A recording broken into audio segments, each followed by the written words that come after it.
I cut you off. I knew something was wrong.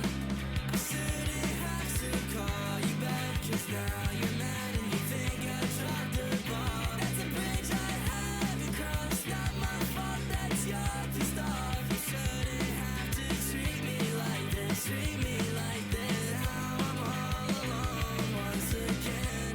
I just wanna talk, and you don't wanna listen, baby. I don't get it all. She don't love me, she love drugs and alcohol. She said that's how I'm involved. Everything that happened. Oh no, I don't wanna talk about it. Used to wanna talk to you, but lately I've been doubting. Shawty went outside, grabbed a bottle and she downed it. I thought I lost my sense of pride, but recently I found it. Once again, now I'm back on the cycle. Walk inside the function thinking maybe I just might go. Me and your friends, really not that tight, ho.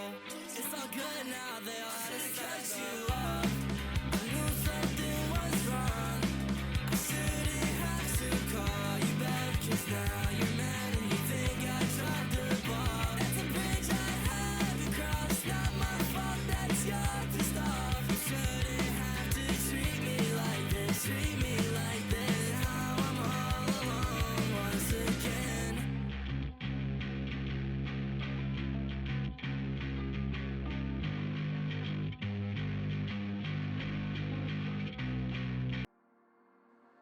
I know it's bad, but I can't help myself. When I feel sad, I escape from my sins. Lately music's been my reminiscence. That's when I listen. I know it's bad that I can't help myself. When I get mad, I set fire to the hell. The only way to keep it at a distance, that's when I listen. Music is the reason why I stay, stay, stay. A cheering melody will fix a melancholic heart. The music is the reason, the music is the reason why I stay.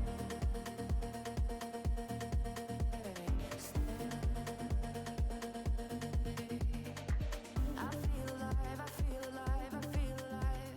The music is the reason, the music is the reason why I stay.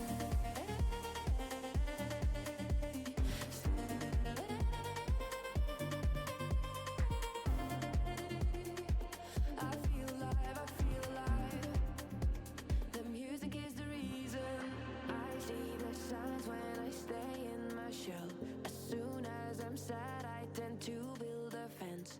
That's when I need tunes to keep on living, like someone's listening. I see the signs when I seek for the lights. I know it's bad when I forget myself. Lately music's been my self-reminder, my self-reminder. Music is the reason why I stay.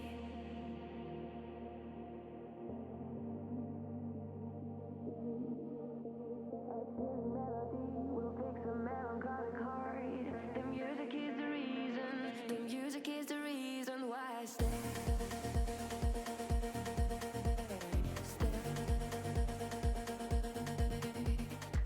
I feel alive, I feel alive, I feel alive. The music is the reason, the music is the reason why I stay.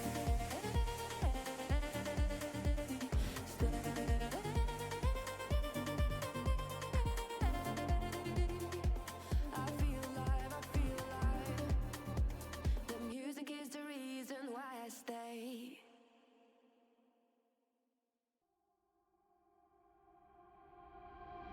How could I know it would be goodbye, my love? When did the close of forever come, my love? All I recall was a stare that was vacant and cold. Where did the spark go, the warmth that once stole my soul?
She stole a smile and my heart responded. She's everything I never knew I wanted. And money won't buy her happiness. Yeah, she's my kind of glamorous. Natural beauty, what it's all about. Tell something to me, can't figure it out. I never thought that I would find someone that I can't resist. This might be as close to heaven as I will ever get. I see perfection and a heart of gold. Always got my attention, beautiful soul.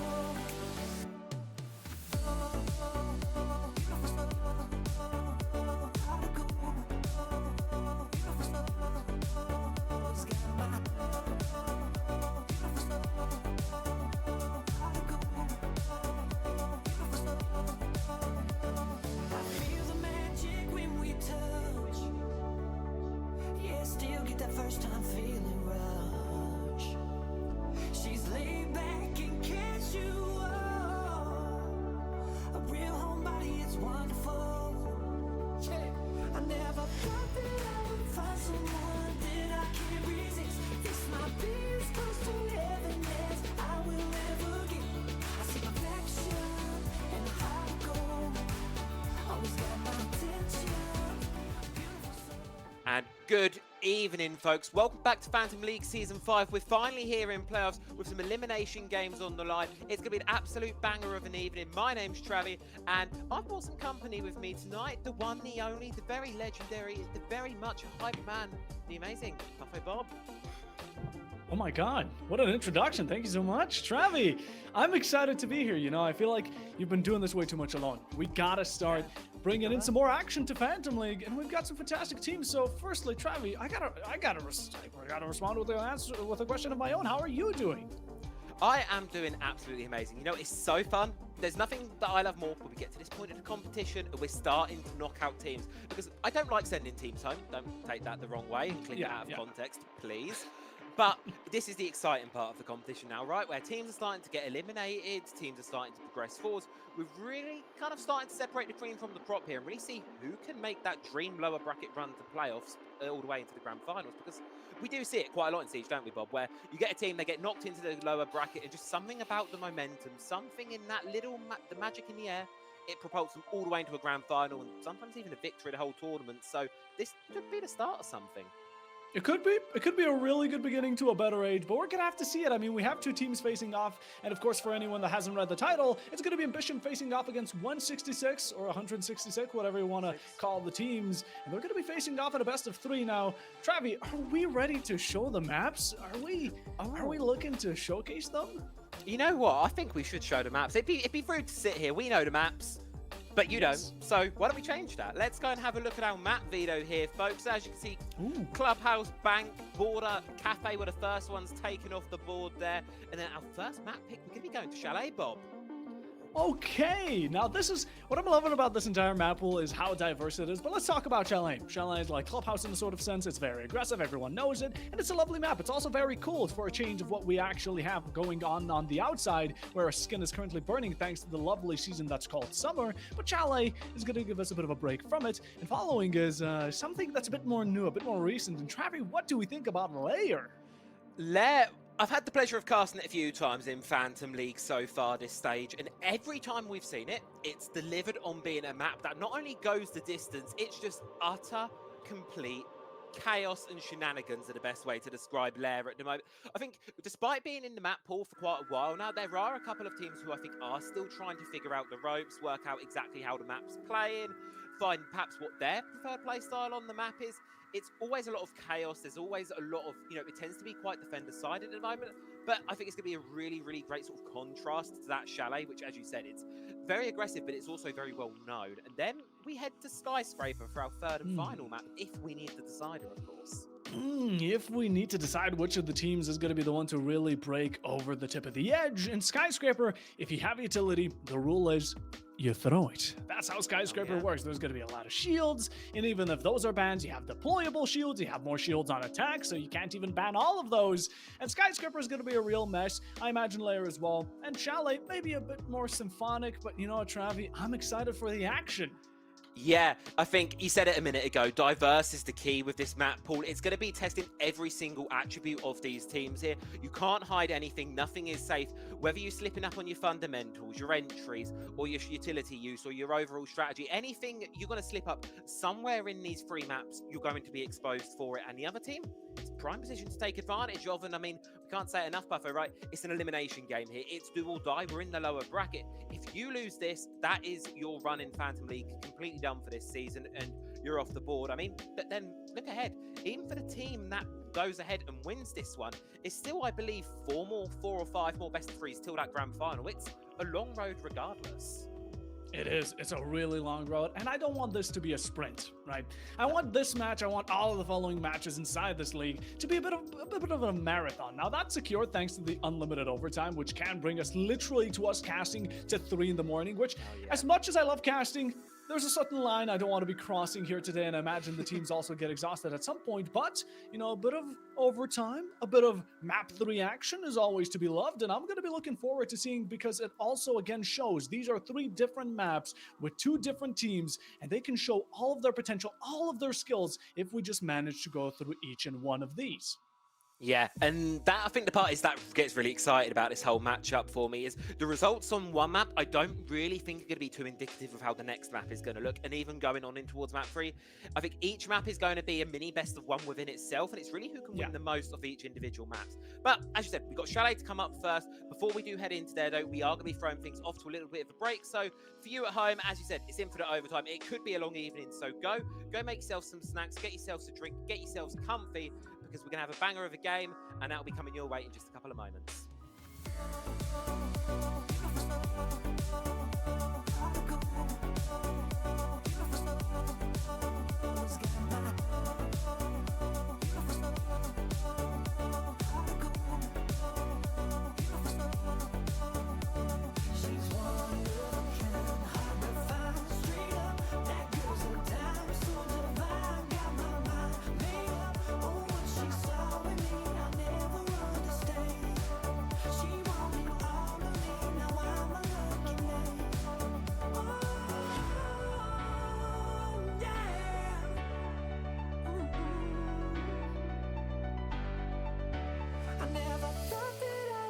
Someone that I can't resist. This might be as close to heaven as I will ever get. I see perfection and a heart of gold. Always got my attention. Beautiful soul.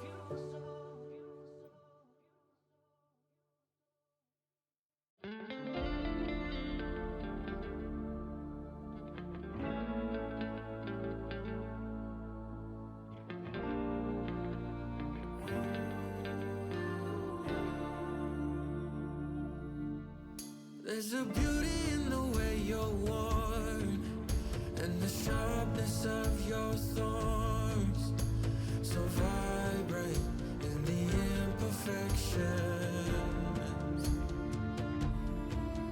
In the pain there's something real, all that anger so concealed. Still you're lost in how to feel, just let me hold that severed world.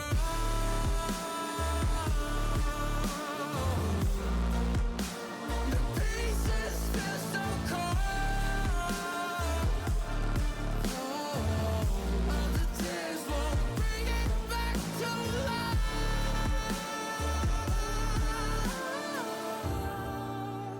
But hate will always grow.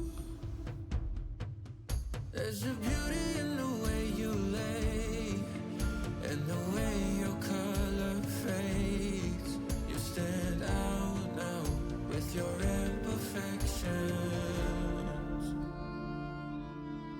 Oh, it was never meant to fall apart. used to cause us harm, but these days all I do is wonder, is about another way could start again. 'Cause in the pain there's something real. Oh, that anger so concealed. Still you're lost in how to feel. Just let me hold. Oh, that's severed world.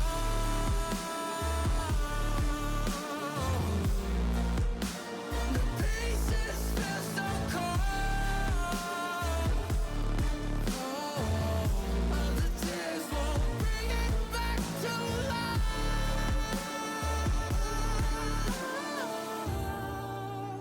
But hate will always grow.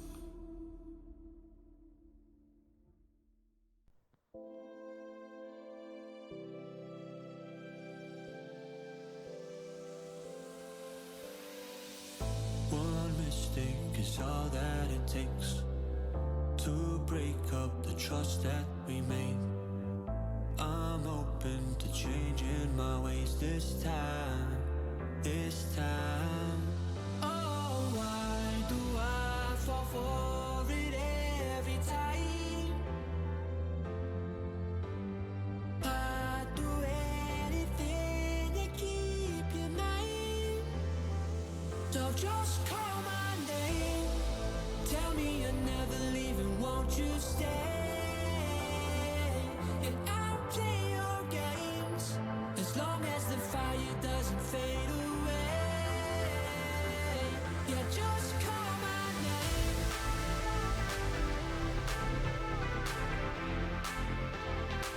Yeah, just call my name.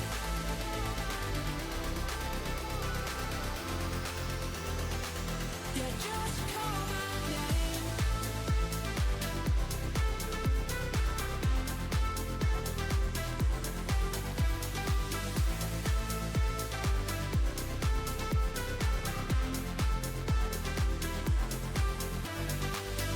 Can't forgiveness meant what we've torn.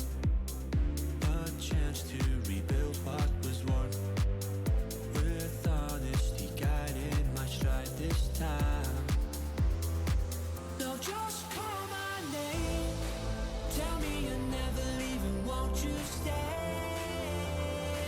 And I'll play your games as long as the fire doesn't fade away. Yeah, just call my name.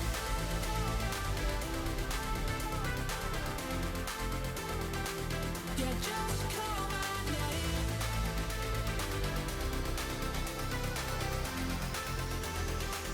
Yeah, just call my name.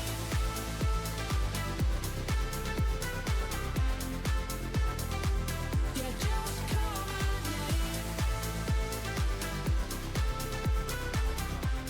name. Enjoyers and enthusiasts, we set a short break, and a short break it was, but just like that, Chalet is going to be underway in any moment. And it's still me, Pufflebob. It's still the man, the myth, the legend, and Travi. Speaking of the myths such as yourself, what are we thinking about Chalet?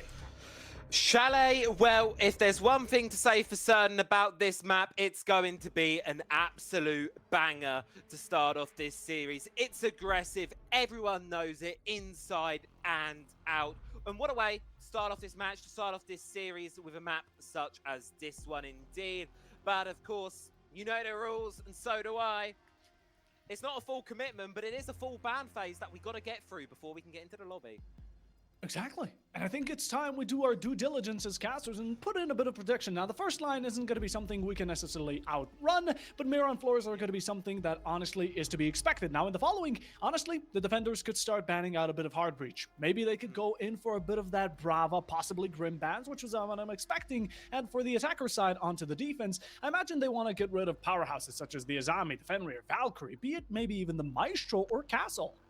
Yeah, well, let's see if those predictions come to life for our second round of operator bans. Cade and a Grim one. Okie dokie. Well, Cade, I think a little bit of the expectation there, but the Grim one, that one catches my eye quite a little bit. You know what? been seeing it a lot more lately. Slowly starting to see teams warm in towards this Brim ban. He's got a great gun, lots of utility available to him, not to mention those can openers in pocket, but it's a very interesting ban. Like you said, Bob, when we got Hard Breach, has got shields on the board, there's other options there, but it doesn't seem like Embition want to take them off the board. Absolutely.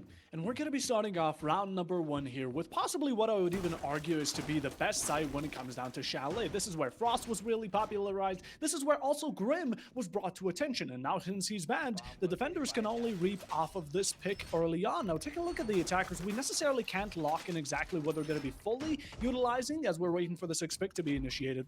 But Ambition, on the other hand, I'm liking what they're rocking, right? Especially with OMI, the shield on top of Library Stairs, I imagine, but it's the Izami that catches my eye most. Yeah, it's a very well-rounded lineup here. Loving what I'm seeing, and obviously this is the key, right? You know, with that mirror taken off the board, this library mezzanine position becomes a lot harder to hold. So you've got to bring alternatives, whether it's the Frost to make that window hopping a little bit harder, whether it's the Izami with that keeper barricade, just to provide that little bit more breathing room there. As you can see now, a bit more safety there on this position. Karma gonna have a much easier time holding on to ground here, but it's a case of whether the attack really want to push on here or whether they want to give something else a go entirely or not. Seems like Ambition have progressed towards office nicely. They're not only going to be playing off of that shield and utility, but this extension is something that's fantastic to see. On the double door piano, with the Frost and Wamai combo is going to be certainly deadly, and of course giving a bit of a burden for 166 to shoulder at this very moment, who are also being very thin outspread, considering they're not only going library windows, but also the side of mezzanine windows. They're really trying to take this top floor, but of course issues will arise. Yeah, that's it. All these defender power positions here on the top floor of Chalet, it makes it very, very difficult to push into, and getting that early pick is going to be key. Making sure you're the first one to win an engagement. As you can see, players, sometimes you maybe don't even need to win the opening engagement, rather just let the players retreat, let them run away, and, well, never mind. As I say it, takes down Hollow off the board there. Consa with the first for the map. Consa gonna find Holo, and while though the Sentry definitely won't be the best of prioritization picks, I imagine the attack would want to get rid of this Izami as soon as possible, maybe even the smoke for the late game, but as of current, the attackers are going to take this better than nothing. It's still going to be a gun down for the defensive side, and they can play it a bit more passively. Still some time on the clock, 1:30, and as the attackers are looking to drone it on by, and some of them have even recouped on piano side, the defenders still know what they need to hold, how they need to hold it, and currently they're just waiting for the action to come to them. Yeah, and that's it. Despite the early loss, they can just continue to play the time here. That's going to be the goal, just as the attackers have to waste utility, burn through a lot, but eventually Spyro going to be taken out there. Champo able to take down one, Gene with another as well, drops Karma, and suddenly this top floor hold, it's falling apart, but here comes Ukixi with one back the other way, so at least it's not a flawless round just as of yet, but 50 seconds left to go. It's Screeps and the Wamai left in a very precarious situation now. Still standing in your way currently. Drones intel gotta be required, the bare minimum here for the attackers not to drop down this 2v4 they have in hand. And Consta gonna bring down his double, looking to make it trouble, and Sparks for the final. Team 166 will find themselves the opening round here on the attack. And considering how the defenders played it well so early on, I'm not liking the aggression they brought upon themselves. Yeah, they gave themselves a lot very, very early on there, and that caused quite a lot of problems, as you saw. Just that top floor hold that was present, it wasn't there for long. 166 just able to capitalize on that numbers advantage. They'd secured themselves, just brute forced their way through it, and even when they lost a player or so, it didn't really matter, because at that point you're in 2 versus 4. You can play the trade game 2 for 1, and you're still going to be coming out on top there. 166 early success in the round, and I think that just really sort of spiraled on into what was a very, very strong start to the series. 100%. Again, Team 166, they took care of what Ambition was showing them. A bit of wounds, they opened them up even further. With an opening kill, they got themselves the second, third, chained it on, maybe a casualty of 1, but that simply was not enough to stop them. At the very end, it wasn't necessarily the top ground control that the defenders even could play off of, because even then, Saito would have been completely exposed, they couldn't have played against it, and like it was a quick on loss. Now for 166, they can continue. I'm loving the lineup they bring along. Not only breaches, but also the Zero is an interesting pick because of information, but at the same time, the amount of shutdown the gun on Sparks has is phenomenal. Yeah, and that's the thing with this lineup. It's exactly what I think Chalet should be. It's fast, it's aggressive, but it's also not slacking in that utility department there. You've got the Capital to force out those ever so present power positions. You've got the Zero for that intel, as you say, Bob. There's so much here for 166 to play with, but then the tip of the spear, it's incredibly sharp. They can just continue to hit those gunshots time after time after time, and it's what's setting these attacks up to be not only aggressive, but as we saw, incredibly successful. Oh yeah, I can rate Embition for trying their best, but at the same time, after a bit of a pause, we did have a bit of a lead, but Holo's back in. He didn't like how he got opened up at the very early stage, so now that his confidence is back up and running, it seems like the defense won't be faltering from the same side yet again, and we'll be giving it a second shot. Yeah, that's it. We're going to be giving shot number 2 a go here on towards Bar Gaming. So I see if it can work a little bit differently. And I mean, I think for me, as we've sort of said there in a little pause, it's as easy as don't lose the players early on. I mean, obviously, significantly easier said than done, but you've got to hold on to those power positions a bit longer in the round. You've got to make sure Karma on those, those magnets, they're actually catching utility and being used here. So that those positions are a bit easier to hold, a bit more comfortable for the defenders, because if you retreat away too early and give 166 too much space, well, you just saw what happens when you do. That's the case. I'm loving the adaptation from the defensive side here. Instead of relying on the smoke, because nearly their post plant wasn't even needed to be denied. Yet again, the attackers just took their free will by killing them one at a part, so switching out the smoke for the mute is going to be an interesting addition, because yet again, the drone play from these attackers was great. It worked out fantastically in their favor, and they constantly had a track on where these defenders lied. Yeah. That's it, and now, well, it seems like it's going to be much of the same here from 166 here. You start over towards Solarium's side, apply pressure elsewhere across the map from K9, from Library, and then just sweep on in and collapse them when you've got them all surrounded. Similar game plan, but you know what? If it ain't broke, there's no need to fix it at all here. You can just continue to give the same game plan a go, and especially how effective it was in round number 1, I'm not expecting too many different results here from round number 2, unless someone on the side of Embition can start popping off. Gexy, not too happy about that keep up area, I imagine. Bit of a missed attempt, but hopefully a second one won't be the same. Again, the Capital going similar routes just to add that phantom presence onto the defenders, knowing that someone's going to be lurking around. But do we try and challenge it? Did that work out quite well for you last time, Embition, or did it end up with your players in the grave? That's an answer that we're going to be getting around in just a moment here. 2 around Library could be easy pick'ems, and in the meanwhile, Gene just nicely calmly waiting for the opportunity to strike. Yeah, I like this from Gene here. Not getting over-aggressive, just waiting for the perfect position, waiting for someone to be able to play catch-up, because right now, you force Hall out of position. There's not really a benefit for it. Player's going to go, C4's going to be thrown, and somehow, some way, Gene is able to survive. And not only that, Hollow gets away as well. It's disaster striking a little bit for 166, as the tip of the spear isn't quite as sharp here in round number 2, as Karma takes down Champo there, putting it in a 4 versus 5 man advantage, going the way of Embition, and more importantly, this power position is still held at the minute mark, and they're just not getting shut down anytime soon, as Karma picks up another. Can't quite make it a third though, but a lot of the damage, it's been dealt already.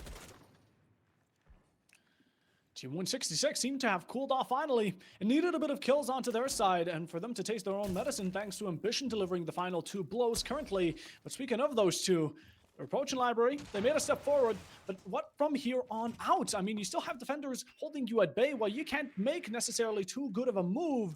You have Jose, you have Sparks, you can go for these kills, you find yourself the one, and that's going to be a victory for the Zero. Need another one to equalize out the man count, and with 30 seconds remaining, I imagine the pressure is starting to slowly pile on up.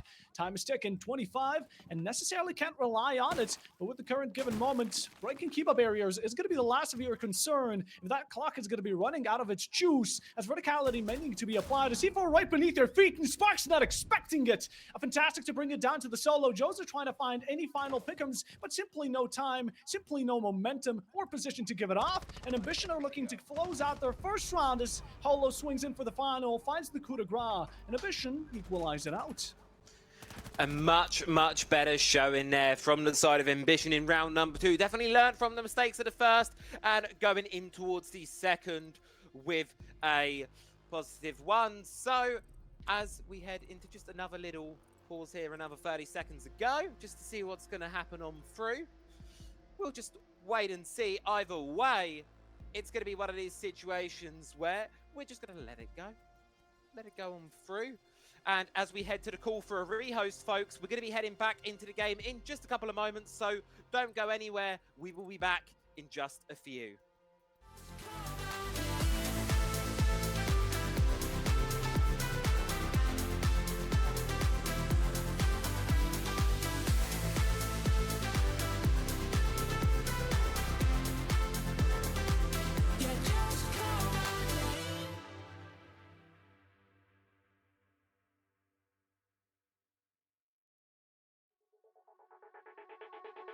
Breathe through the fire,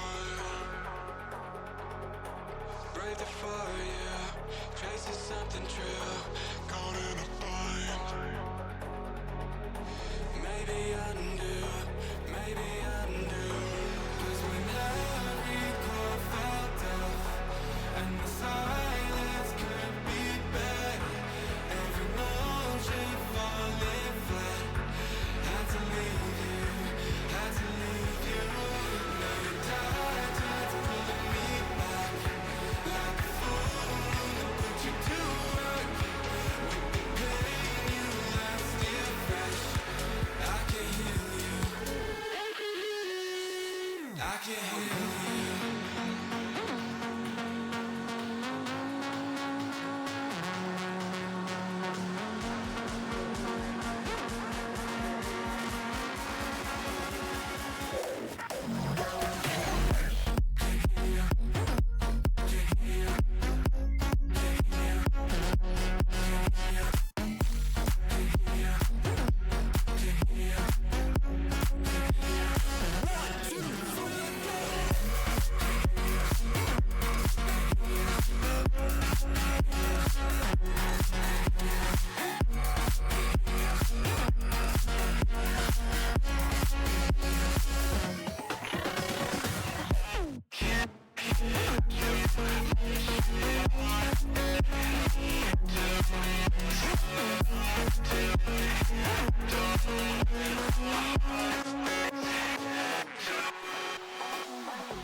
Well, we cannot be waiting for the timer here because we've got a game in our hands. It's tied one apiece so far on the board, and this game, it's only just getting started. It's only just getting warm in here. So if you're just joining us, welcome on in Elimination Games here, Phantom League Season 5. And Bob, what have we just witnessed for the last 2 rounds?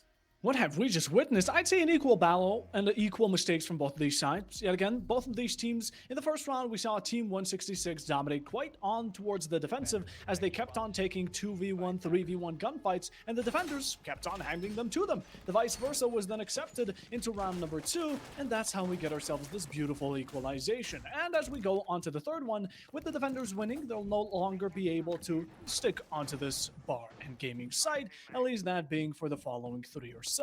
And well, kitchen and dining, it seems that's where we're going next. Yeah, and different Battleground. Different time to see what the team has to offer from Embition. It's looking like a very, very different lineup to what we saw before. Long gone, the heavy utility of the Keeper barricades, the Wamai magnets, and now we're heading to something that, to me, screams aggression, screams fragging out here. We've got a dock and a visual, no doubt, with plenty of weapons that they're going to want to be sticking their heads out of windows with, but most importantly, they're going to be collecting up some very important kills in this round. Take a look at the lineups. Yet again, I'm really respecting how Team 166 are committing to Sparks playing on the zero. It's an uncommon operator, but yet again, I feel like he brings some potential to the table. In the meanwhile, though, double soft reach. Not only is it going to be the Buck, which I imagine is going to be going kitchen side or maybe above, but at the same time, the Sledge to combine with him, which is great to see. But normally, I feel like that's a bit of a usage that's not necessary. Yeah, it can sometimes be a little bit overkill when you have that double soft breach, because obviously you're doubling down on the safety of having that soft breach to be able to play the vertical, and we know it is important on this site, but by having two of them, it means you're losing out on something else. Whether you want to bring a shield, whether you want to bring any other form of utility, you're not going to be able to. But, you know what, both great operators in their own respect, and 166, we've seen them make some things work so far, and you never know what they might be able to do just in this round here. Gene playing with Def as well as UK, very, very close to each other here. I'm sure they know of it, but that visual cloaking device is going to keep the defender hidden away as they can just slip back down and continue to just do more than burn time here, really. Playing the same game hasn't been pinpointed just yet. Majin here definitely has a clue about it. Spots the head, the flash as well. Gonna be close and personal in the meanwhile, dropping right into the hands of none other than Kansa, who has been waiting for them since the very beginning. And well, a quick follow-up by the side of Jose as a team-to-team tag on. Team 166 have already picked themselves up a double, and Embition now have started losing out on very fragmentative operators. Yeah, and not only have the two main fraggers gone down there, that's a lot of your front line on this top floor. And without the utility that we saw before, without the players of Hollow as well, it's going to be increasingly difficult to hard this spot here. Screams with a lot to try and do, gets a beautiful shot on towards Gene there, makes it a 2 versus 4, but yet again, it's one of these losing situations here where you're now cornered in the objective. The attack have what feels like an eternity here to try and collapse this one on through. Frag grenades, stun grenades, SAM cams as well. There's all sorts for 166 to work with here, and for Ambition, it feels like it's just a matter of time. Oh, and Jose's gonna bring it down for yet another. It seems like Spyro gonna be crunched down to a lone player. Oh, drone right next to him. Bullets whizzing past your head. Hatch to be contested in any moment. And the final few starting to clutch on by information of where you currently stand. And they're looking to execute off of it.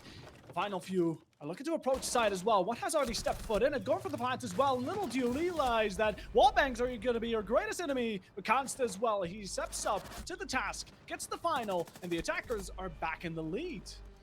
I mean, and yet another clinical round from 166 there, I feel. Very reminiscent of what we saw in round number 1, where they take off that front line, they just pinch the players up on the top floor, take them off the board. I mean, you saw it there, right, the visual. He hops down the library stairs, and there's none other than, of course, it's going to be Consta waiting for them there inside of gaming to pick up the frag. Beautiful teamwork from 166. Beautiful dealing with those roamers. And then just use that man advantage to collapse on the objective.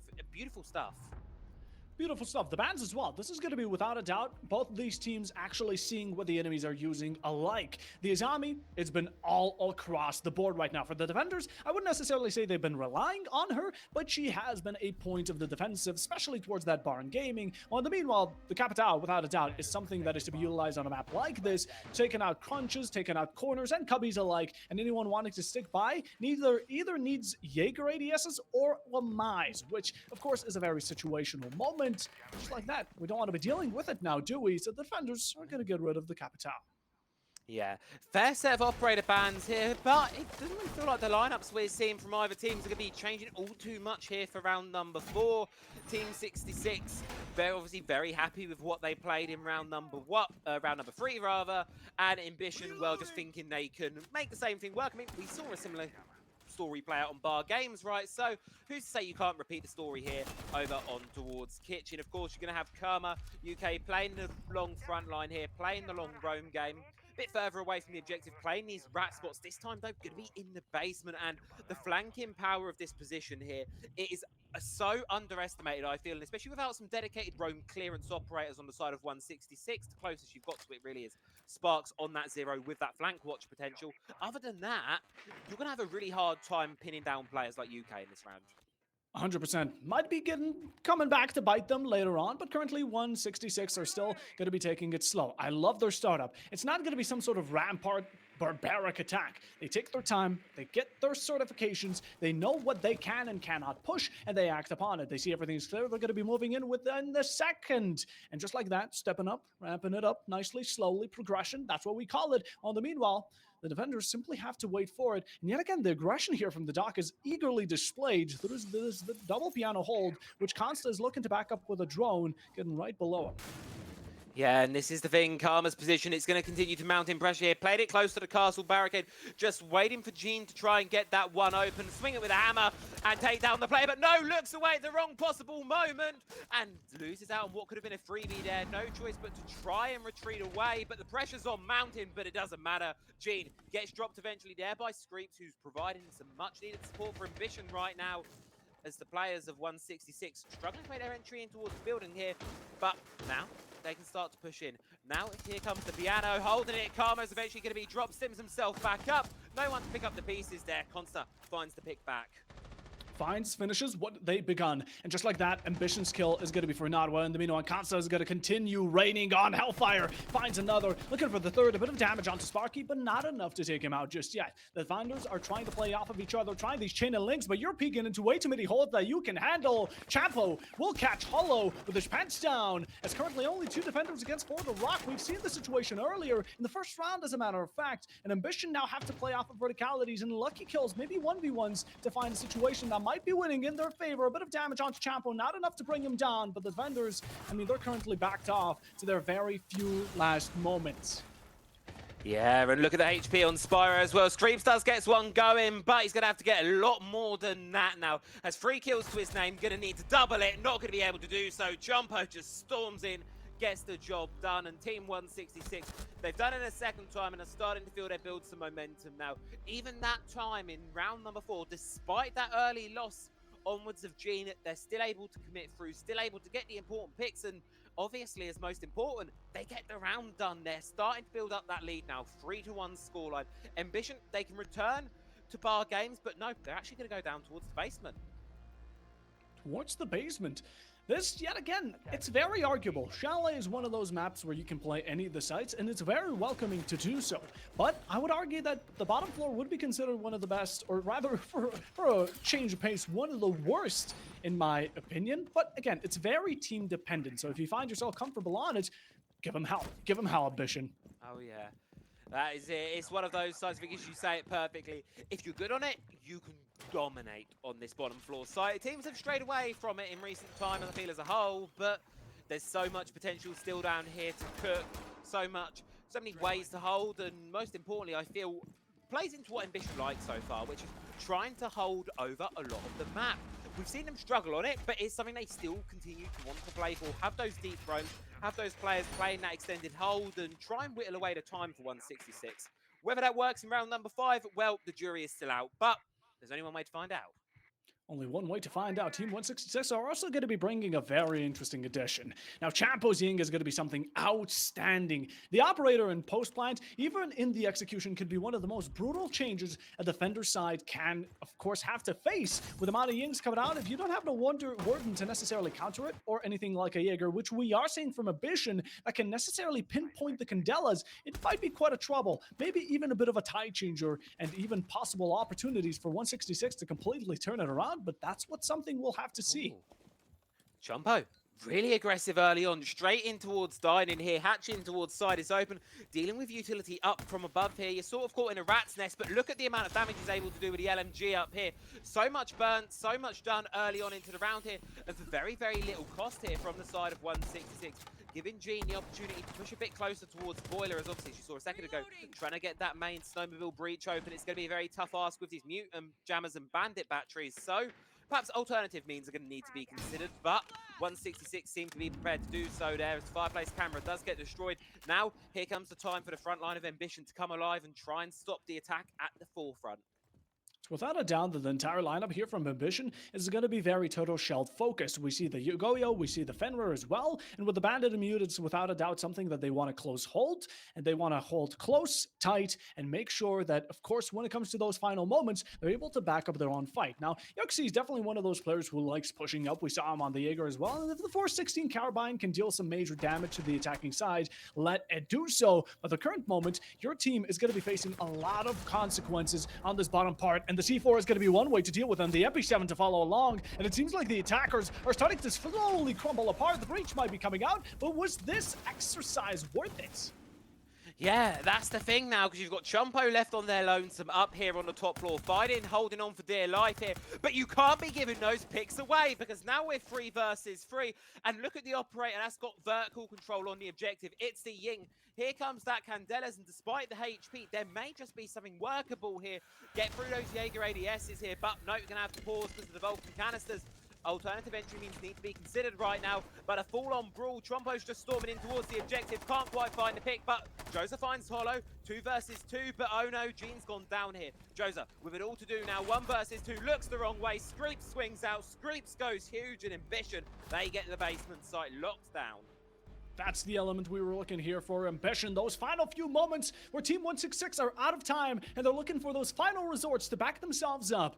But just shoot them down in those moments of hopes, shatter them, and in the moment, so they did. With a double down as well, definitely fighting it strong with the MP7 around Oil. It was fantastic moments, and just like that, they secured themselves the second round. That's good. Now, we don't want to allow the attackers to come into the second half, switching over to the defense while also carrying a 4-2 split. Ambition, we want to deny that as much as possible. And while the first round may not have been the best on this bar in gaming, but we've adapted it before, we can do it again.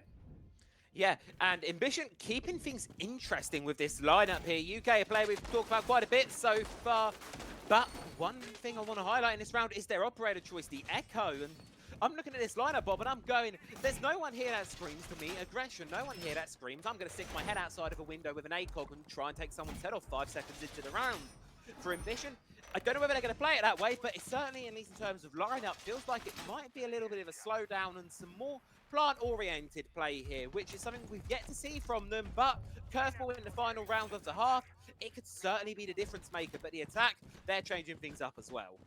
Definitely, if you can get yourself another piece of spice of intel going on for yourself, the defenders can swing in a bit more comfortably. It's without a doubt that stands true, especially like you said, the ACOG, it's going to be a fine addition to the gun that the Echo brings along. And in the meanwhile, it's down to the attackers how they want to approach it and mostly how they want to counteract the current strategy, because Team 166, they've been going about it quite nicely in the past. Ambition, in the meanwhile, their responses have been just so much more smooth. Oh, again! Time. How does Gene keep surviving these C4s? I gotta know what lucky charm that is, because whatever it is, I want it for my ranked games. Either way though, Gene left on a sliver of HP, takes the life off of Spyro, and you imagine, Bob, if that C4 had gone, it'd be the other way round right now, but no. 166, early advantage into this round here, and what a blow to do. I'm going to be quite heartbroken. I'm going to be quite heartbroken by the information that's coming through the calls of these players, because yet again, why did Spyro not consider? Was the call not made that someone was holding that library window? As the C4 should have been more than an indication, but currently the defenders are already going to be one down. Now, surely the information might lie alongside with it, and you get that hidden treasure of the frost traps to remain. June taking a heavy burden of damage. What matters most is that you keep this player count as close as it is, maybe even overtake it, but Ambition, it's not going your way, and Consta will find himself a second opening for the side of Team 166. Yeah, that's it. Lead extended further right now. Karma has a lot to do in this position with the team falling around you there. UK going down. You need to try and stop the flawless round from happening right here, because 166, you said, Bob, it's the one thing you really do not want them doing, and that's going into the half with a 4-2 lead. But not only that, to do it in a flawless fashion. What a beautiful way to close out the half there. Just pure, utter collapse there from our attacking side as they move on towards the defense now, the advantage side, but you got to give it to them, Bob. What an impeccable game so far from 166.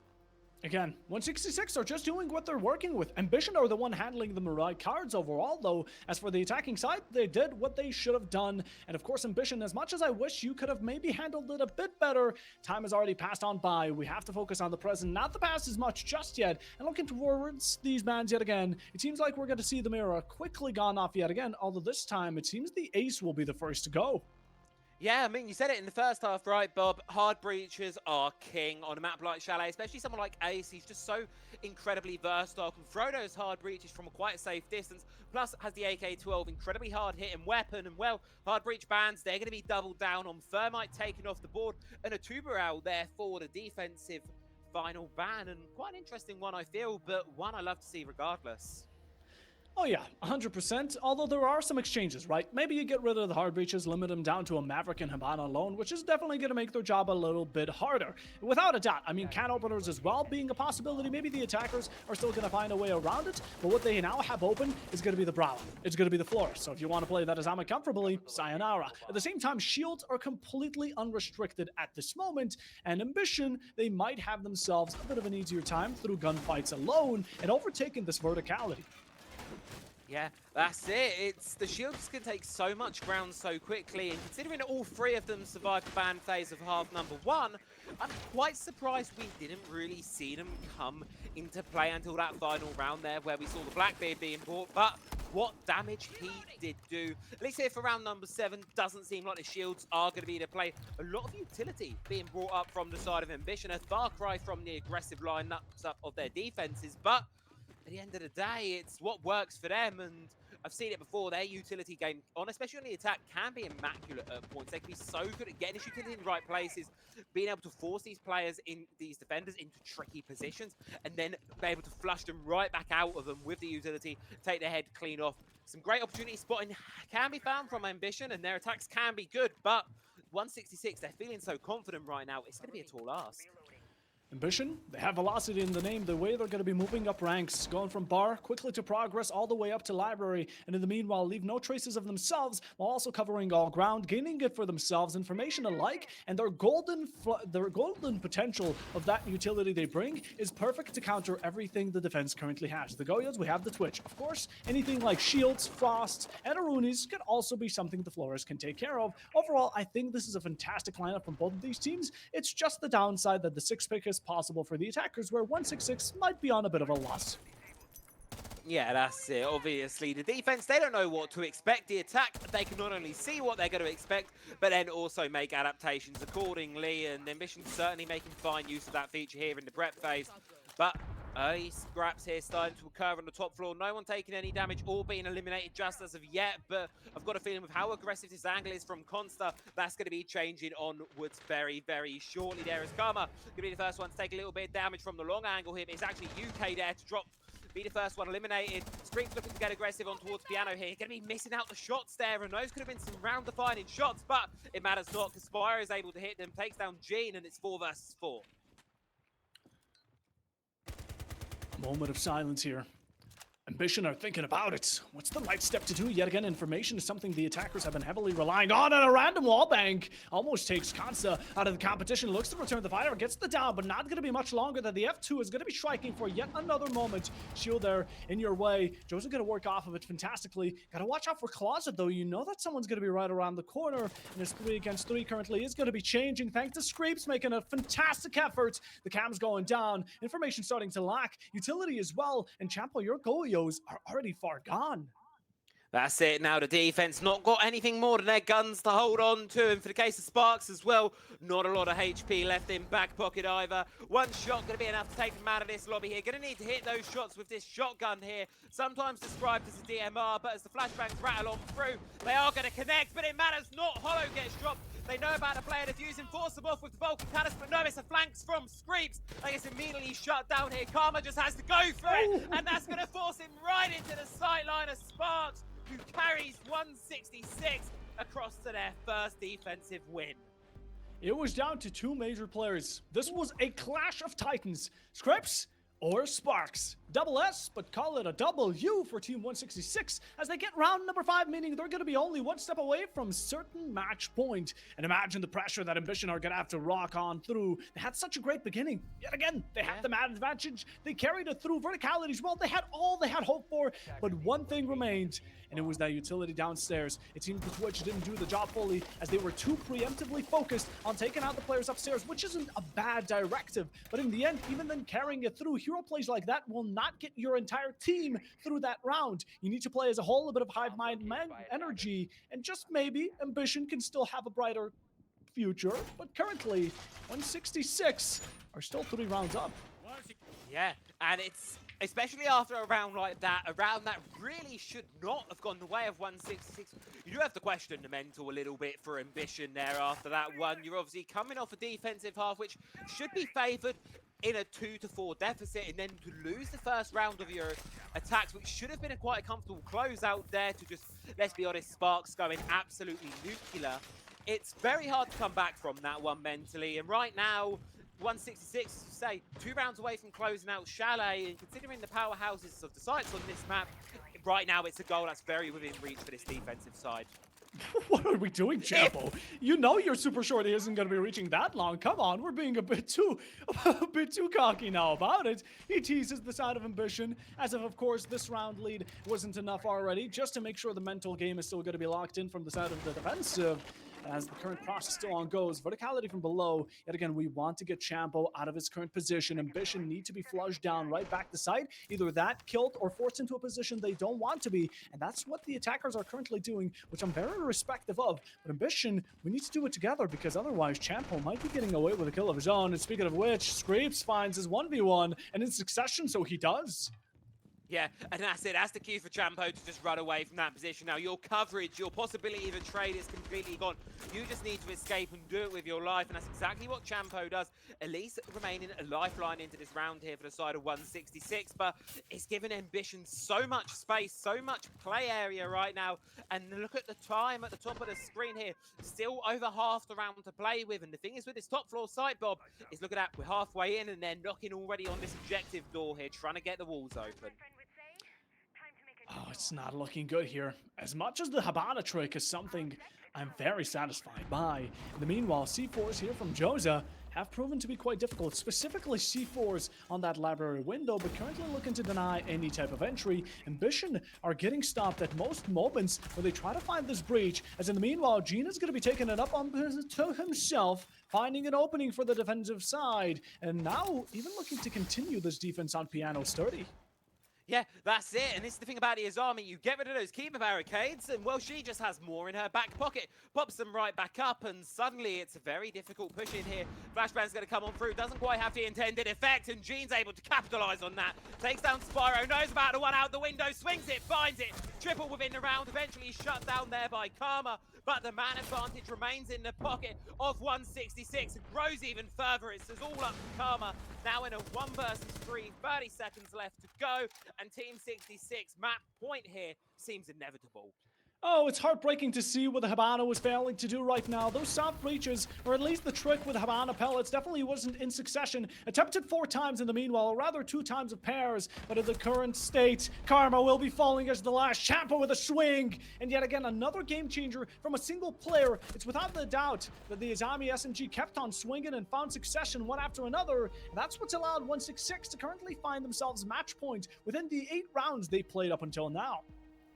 Yeah, and it just seems to be from stride to success for 166 right now, doesn't it, Bob?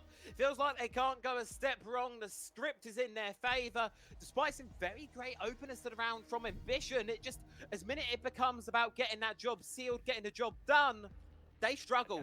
They fall off and they're unable to get it across that finish line. And that tailed story has brought us here where they've now got to get 4 rounds in a row, or otherwise they're going to have to be eyeing up their own map pick left for salvation within this series. I mean, let's be honest. The difference is when we went into the first 2 rounds, right? Embition 1-1, Team 166 1-1. But that's already being changed. 2 rounds in a row have gone to the defensive, and 166 have been going on quite a strong domination. We take a look at this kill feed, and let's take a look at Embition. Look at the kill! Screeps is on 10, while the majority of his teammates are able to get a total of 4 between the 4 of each other. That is not what we should be relying on. Yeah, I'm so glad you brought that up, Bob, because I've got to be honest with you, I didn't even notice, but it's true.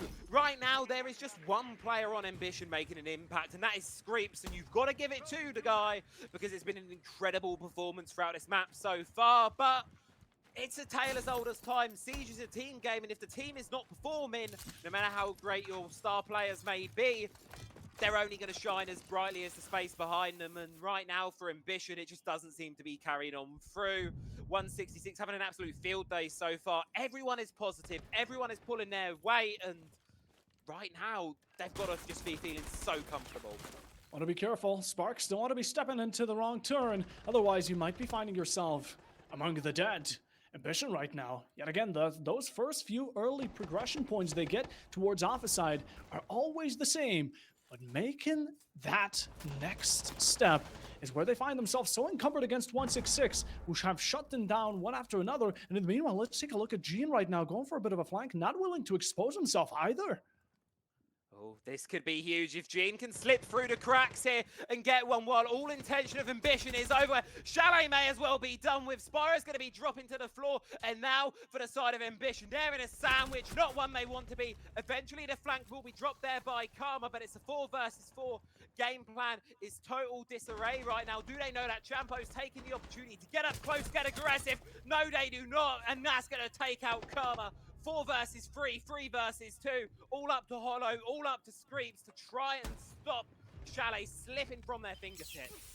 Oh, and even the supports aren't going to be backing down. It seems like Hollow, without a fight, definitely having a bit of trouble with the FNAT, but currently jumping onto Library could be causing a bit of damage. Final 2 looking to lock it down, but the only ones locking it out will be Team 166. The final few moments, theirs to last, and just like that, map number 1, 7-2 fashion, without a doubt, it can't be described in any other way than dominance.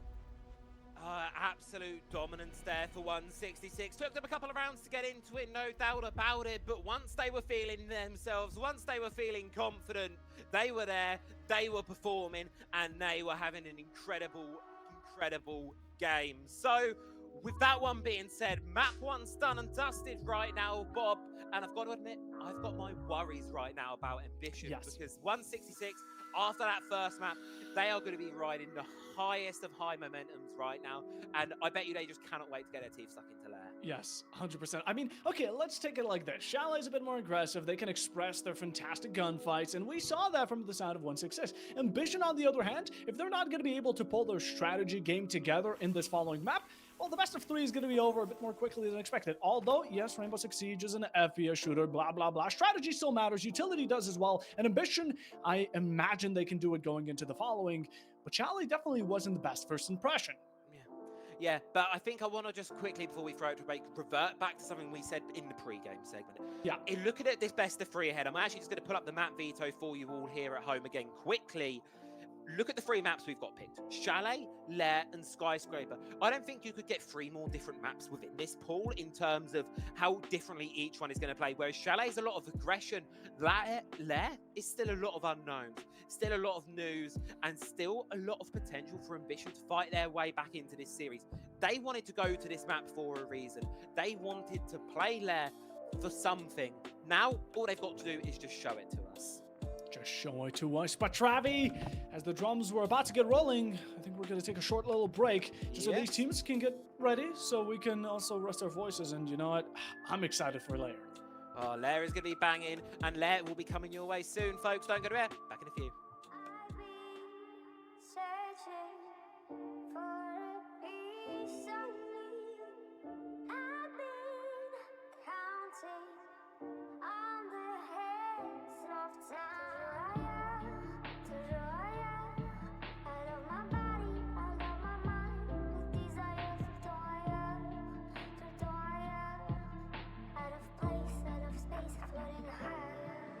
Feathers been calling, my enemies stalling, my people been balling, my team we been wildin'. Can't 100, we use basic tools. Strategies moving where we gotta move. There wasn't no option, no time on the clock, and no setting it back, and we gotta get profit. I'm standing on top of the glory, the road. We was just rebels, ain't do what was told. When they asked me how we leveled up, without us getting stuck, we just muscled up. This game spin, no one gotta tighten up, gotta muscle up, or you will get stuck in this game.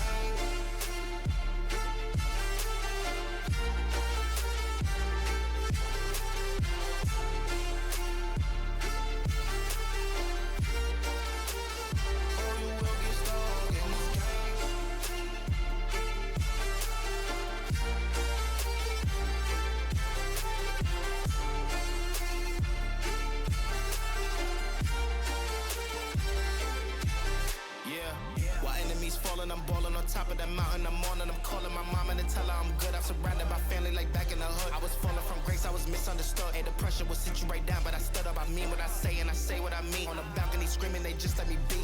We had to slow it down. What goes around comes around. Oh, the frequency different now. I was going through different rounds. Hey, it's crazy, the progress is hitting now. Ain't no sitting and lost and found. I found what I lost in a minute now. I was on the wrong path, I admit it now. My only option was to get it now. I got it on both and I learned from the losses. My failure was friendship, I saw it was ghosting. Started like everyone had certain tools. Only difference is I knew what to do. Now everyone calling when progress is stalling. My stock is missing, my life hitting boring. Ain't no more hitting me up when you lose. When it's time to wake up, see you hitting the snooze. When they ask me how we leveled up, without us getting stuck, we just muscled up. This game spin, no one gotta tighten up, gotta muscle up, or you will get stuck in this game.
Try to like what you feel.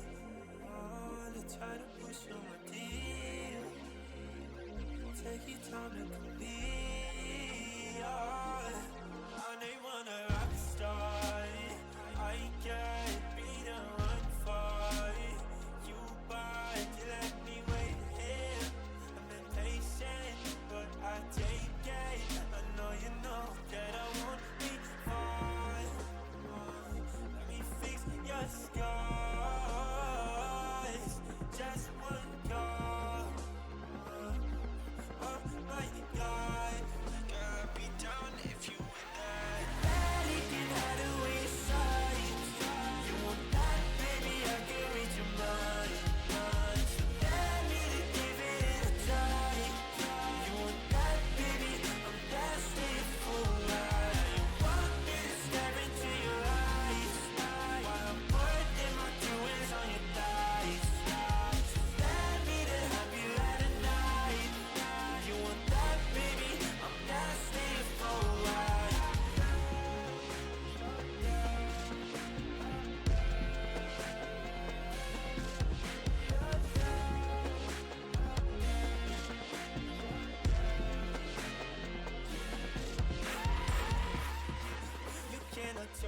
that you're innocent. While all your clothes are falling off right now. Oh girl, your body tastes of cinnamon. Now you want me to turn you upside down. Baby, I finally know what it really feels like. Wow. Tell me you want it just as much as me, baby. I won't be far. Let me fix your scars. Just one call. Oh my God. Girl, be down if you. Well, map number 1 was a little bit quicker than I think we all anticipated there. A dominant 7-2 closeout from Team 166. Embition, all bar Screeps, really struggling to get themselves in towards a chalet. And now we head to Lair, the bat pick of Embition themselves, and they're going to need to take it if they want to stay alive here in Phantom League. Oh, if they want to keep themselves inside the lead, Lair is going to be one to bring them back onto the decider as well. Both of these teams are on the edge of leaving us. So Ambition, 166, one of you will be either leaving this time around or being kept for the next one to come. But before we get to Skyscraper, before we look so far ahead, let's get to the bans of Lair. And well, what are we thinking, Travi? Oh, when I'm looking at Lair, I always think shield ban. I don't know why it comes to mind. There's a lot of space to take, a lot of horizontal pressure to apply. So a Blackbeard, a Montaigne. But no, we're actually going to continue the trend of getting rid of hard breaches here. Ace taken off the board and Tuberau as well for our second one. Keeping things not so frosty, nice and warm, just as we have it here in EU. Look, I'll be completely frank, my caster tingles are telling me we're going to be seeing a very similar situation as we did on the side of Chalet. Something that would be also very popularized in maybe in ranked and even other competitive matches, which is ban out the breach, ban out the strong operators on the defense, stuff like the Tuberan, stuff like the Mira, stuff like the Izami, ... We've mentioned it before. If you weren't here around earlier, well, you can figure it out yourself. But the hard breach is what the attackers are looking to be gotten rid of from the defensive perspective. And as we head into round number 1, which will be lab and support, we can already see that, speaking of the Fenrir, he's been picked up. Yeah, and it's funny, it's fitting. I feel like obviously this labs area of Lair, it's very fitting for him as an operator in terms of his lore. Obviously the whole purple aesthetic, the labs, the toxic gas, and I think it's just fitting that he is very popular on this objective, and for good reason as well. There's a lot of choke points, a lot of narrow areas to hold, and that's where those FNAT mines, they're shining at their brightest. They're making it difficult for the attackers to take on ground, and all of this open area, if they're walking into it completely blind. We've seen the guns of Ambition fire up before, and the side of 166 rather, fire up before, and let's do the same again here. Absolutely. The one thing that I saw earlier from both the attacking sides when it comes down to Chalet is that they really like going for the sledge, for the buck. But where was the Ram? Well, thankfully, we're going to get to I Spy on her, currently a Screeze from the Twitch onto the Ram. Both good guns, but utility even better. As in the meanwhile, you speak about those shields. Look who made an appearance. It's Blackbeard. Is the scary, reworked Blackbeard, of course. Now with his shield and his rifle at the same time. There is nothing more terrifying than having that man charging at you early on into the round here. Any roamers from 166, they're going to be feeling the pressure early on. But Champo, we saw how good of a performance he had on map number 1, and obviously wants to continue that hit on towards Lair. Very extended right now from 166. Quite a few solo players, but they've got utility setting themselves up. Great positioning as well, and Ambition, if they're not careful, they could walk right into a trap. Again, for the side of Lair, it's a huge map, right? If the attackers go all the way from top to bottom, by the time they reach the side itself, there's going to be 20, 30 seconds remaining, especially seeing how the defenders can coordinate between each other, how they can use this chemistry and not only run back the site, maybe get some kills in the meanwhile. The attackers might just want to ignore that and focus on their sole focus, which is going to be going for this verticality. Keep it nice, clear, and tidy. In the meanwhile, those Sparks is looking to spark up some action, although no early kills just to be brought about yet, but only one corner to deny that. As in the meanwhile, this top-down hatch from Champo will be a quick on drop by. The attackers might have caught on to it, but a bit too late, as in the first kill is going to be happening on, and Holo will lose his life. Yeah, air jab's going to go on, but Sparks, there's no one to really respond on the back of that one, so just a freebie right now are going the way of 166 Ambition. They've lost the player, and now here has to come the difference. Someone needs to step up. Someone needs to try and find this trade back, but you've also got Jumpo holding the top floor. You've had Chompo holding the top floor there, taken down by UK. Sparks starting to recognize the pressure, giving a bit of respect away of the offense, and just going to retreat away, allowing the team to pick up the pieces. As Streeps takes some damage early on there to Consta. As a brawl emerges between the two, going back and forth, but the R4C, it comes out on top of Jeans there. Man advantage away of Embition for the final 50 seconds. Top pop, just like that. A headshot is going to be taken off, and one of the heads are going to be rolling off of the defender's shoulders. And then meanwhile, Grims, Yings alike, that's going to be a lot of utility just chucked onto the defenders, but it's the guns that you should be worrying most about, as Karma finds himself an early. So we're going into this execution. The defenders are holding it tight. Yet again, the shotgun is there for as much as it can be, but in the meanwhile, your teammates are getting shut down. And Jose, you need to look above you. You still find the spray and a reflag, just like that, with the SMG-11 intact. Ambition still have 2 players to rock, and now it's a matter of question of where they currently lie. You don't have the time, but you don't have the life either, as Karma will be sucking the soul out of you.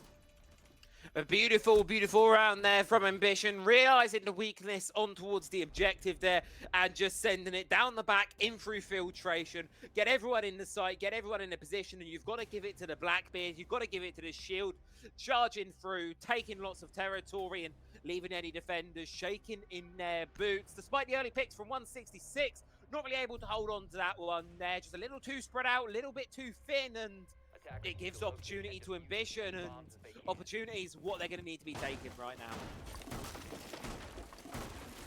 Round 2, already packed up with heat. And yet again, this is something we've seen from the side of Embition on Chalet, but given second chances to bottom floor side as well, going to be quite likable between these two teams. But I'm really eyeing up something as well. I spy with my eye, Travi. I see something bald and with a microwave. Tell me, what could that be? Oh, Bolden with a microwave. Well, it's not my dad when he's reheating yesterday's dinner. It's actually going to be Josa on the pulse here. One of our OG operators here. Heartbeat scanner, shotgun, C4. What's there more to say?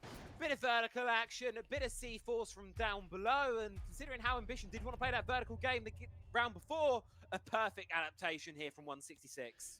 Oh yeah, 100%. Perfect. I'm still wondering how well they're going to be keeping up their top roam, especially because for the defenders it kind of worked out. They got that early aggression, although for the late game and long run, it certainly didn't work out in their favor. Currently, Embition are going to be bringing all rocks and stones in the meanwhile. No paper to cut them down, but currently a red ping right around the corner. Go for a possible wall bang. Not going to be seeing it just yet. Long shots there. It still fights Chapo just with a pixel peek, taking out the Goyo as well. And the attackers already starting it off with aggression. Aggression stacked up on another. Yuxi, though, going to drop down quite quickly as a refrag bound to be happening. Not finished out just yet, as the defense is looking to finish the job they started, but being interrupted in the moment, completely locked out of sight. A fantastic C4 to find the double, but Holo still defending their teammate, and a backstab from the side of Sparks to even out the count.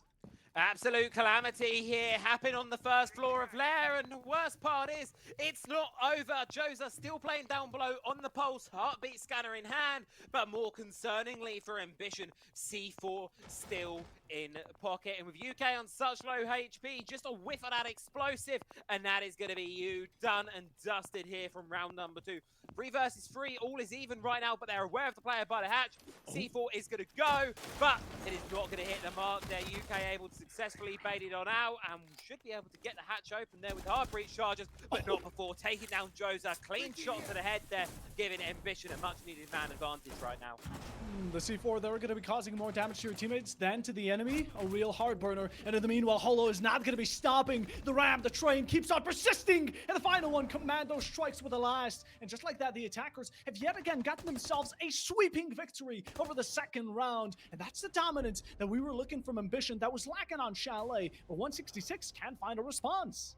Yeah, that's it, Bob. Where was this Embition throughout the entirety of map number 1? I mean, some people say teams are wolves. They're most dangerous when they're backed into a corner. And with elimination point here for Embition, you know, you lose this map, you're done and dusted from the competition. Maybe this is the fire that they needed to light under themselves, to showing us what they can do. 2 really great rounds, as you say, off the back of a Blackbeard, off the back of what has been a very, very weak roam from 166, unable to find the successes we saw on map 1. Lair, it's, as we said, proven to be an entirely different game right now, and one that is not favouring our map 1 victors. what they can do, but what can Team 166 do? Right now, we're going to be going top 1, right? It's a fantastic set, in my opinion, and I think it's very dependent on the side of the breach, which is going to be a bit unfortunate, seeing the bans are going to be a bit against the attacking side, which could bring about a possible succession for 166. Maybe they don't have the Tubara, but I'm going to be respecting Joseph, not only on the side of the TCSG, but the Cade nonetheless. Although the Tachamka and Smoke combination is what surprises me the most, because the amount of denial on plant is phenomenal. Yeah, that's it right now. Getting at the fuse is stuck down, which really has been the game plan for Embition so far, able to do it in round number 2 as well. It's going to be very difficult to do here in the third. You're going to need to dig deep, and especially, as you said, Bob, with the lack of those hard breaches, your ways into this objective are going to be fairly limited. Nothing at all to open up any hard walls here on the side of Embition. 166, they can funnel them in the doorways, and I fear with the FNAP mines, the Toxic Babes, and those Shamika launches as well, it could all be a little bit much for Embition. They're going to have to dig deep.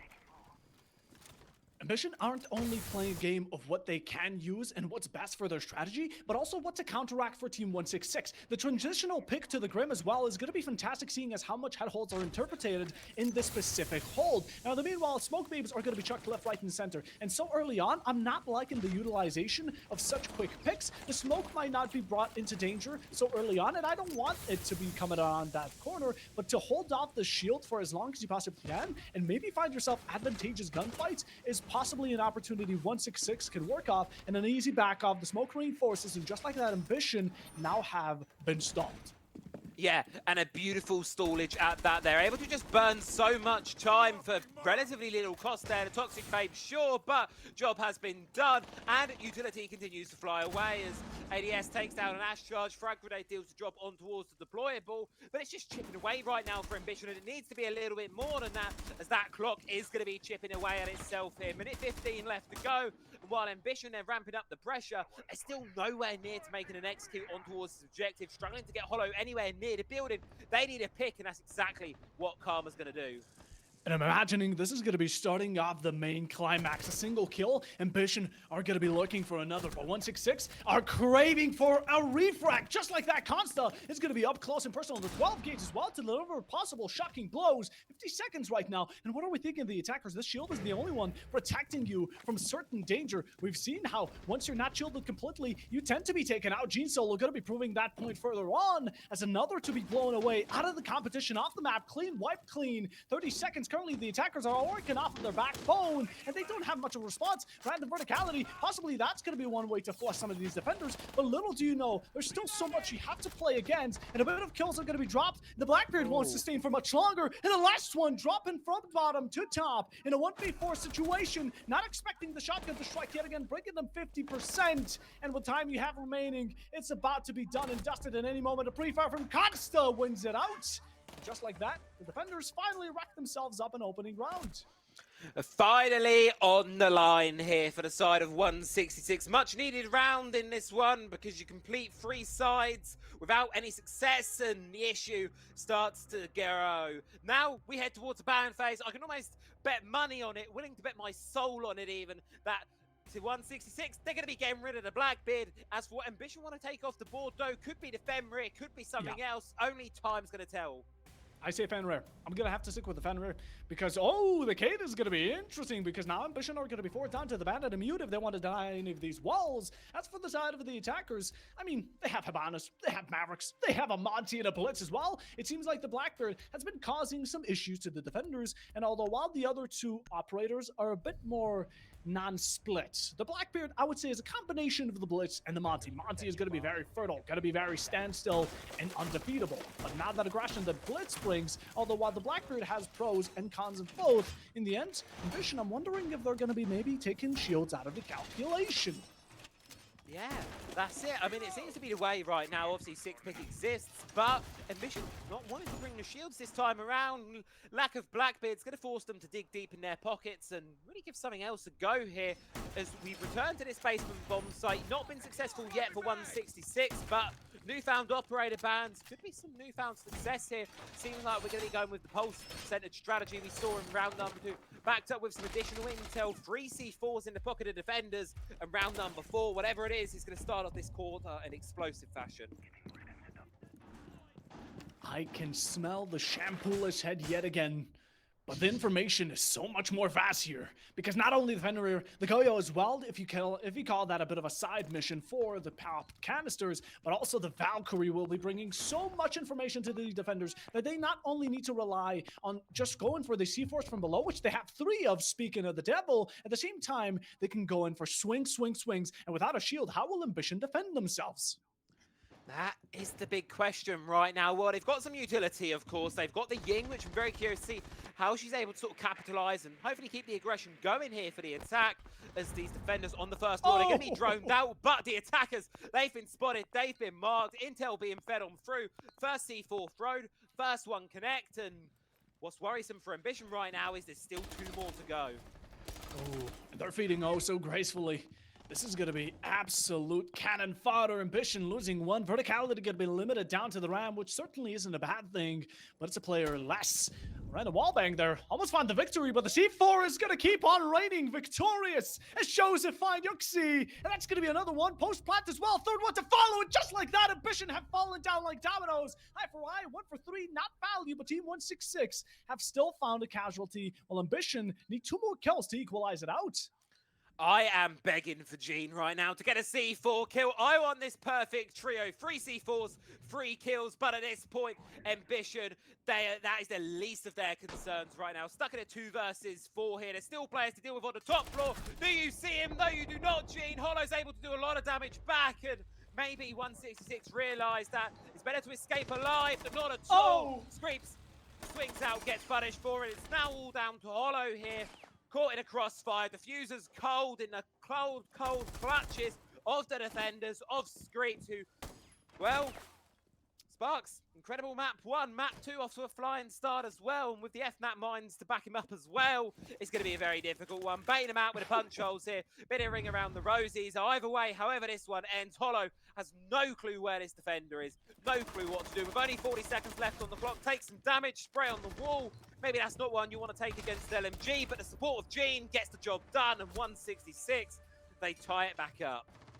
Playing with their food. The final player, yet again, was just simply a bit of cat and mouse in the very moment. The IQ was struggling. But the side of Embition, as much as they adapted, the early mistakes were showing on brightly. 166 checked those C4s, found themselves 2, went upstairs to challenge them in their own ground, and still found victorious. A very head start beginning here from the side of Embition. They kicked it off very strong. But that strength started getting weakened. The side of the defenders got that adaptative run onto the side of Lair. And in the meanwhile, this bottom floor has been thriving. Along with the top, they haven't found much punishment for themselves. While Embition, it's been 2 in a row already. I think it's time to switch up these numbers.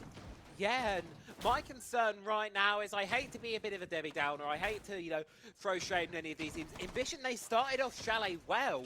They were tying it, trading rounds back and forth, and it was as the game went on and 166 got a read for how things were going to go, that it started to slip away from Embition. And I don't want to say the same's happening on Lair because we're only 4 rounds in, but the numbers don't lie. Embition off the flying start here, map number 2, and the last couple of rounds have felt a far cry from that. They really need to tighten the ship up here and really eye up to go into this next half 3 apiece at the minimum. Yeah, 100%, but Embition, I'm not liking the lineup too much.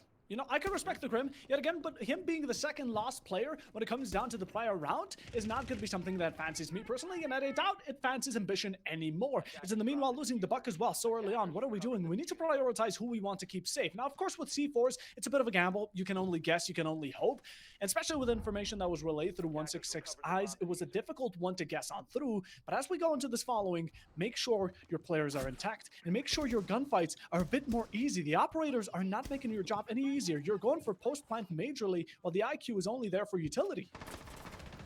Aaron, UK just dismantled a total cross-section being held on this top floor right now from the side of 166 and Embition. They have no way in, no way really answers other than to just send more players. But at this point, dare I say, unless Karma can get something huge going, might just be sending them to the sort of some whiff shots there, but Consta with 1 back.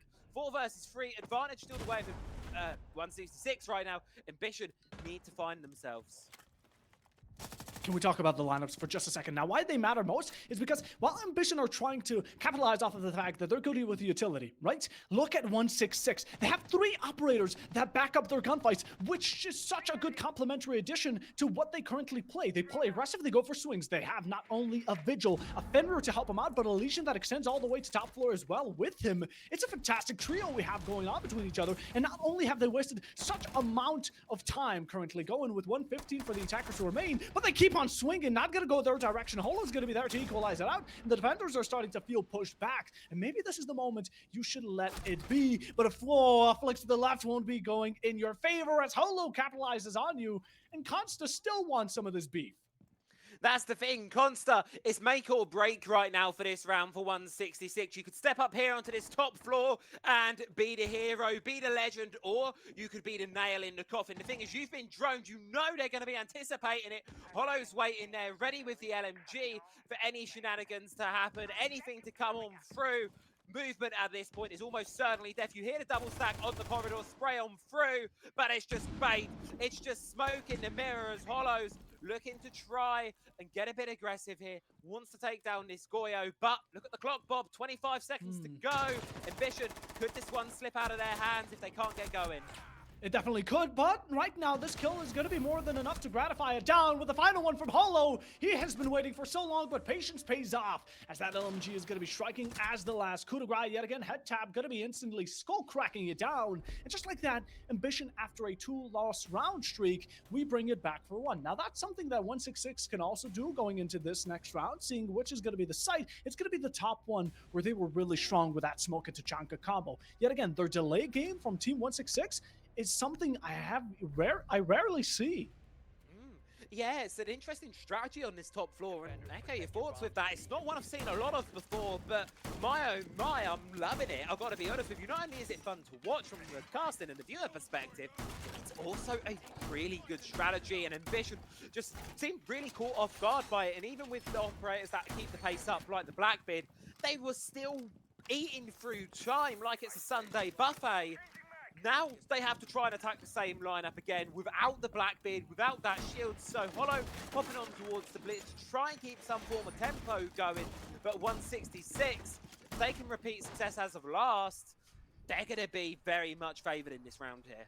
They're going to be without a doubt favored. And Embition, from Blackbeards, it was a bit of a stallage, a bit of a freezing moment, and now they're going to be bringing back a shield. Look at Holo, he's going to be rocking the most aggressive of the shield trio, and without a doubt, it's going to be the Blitz in the name. Even not much of a game counter coming from 166, as currently he goes in for that flash. There's no Warden, there's no one really to deny him, and not even a Legion that we've been seeing quite continuously from the defensive side.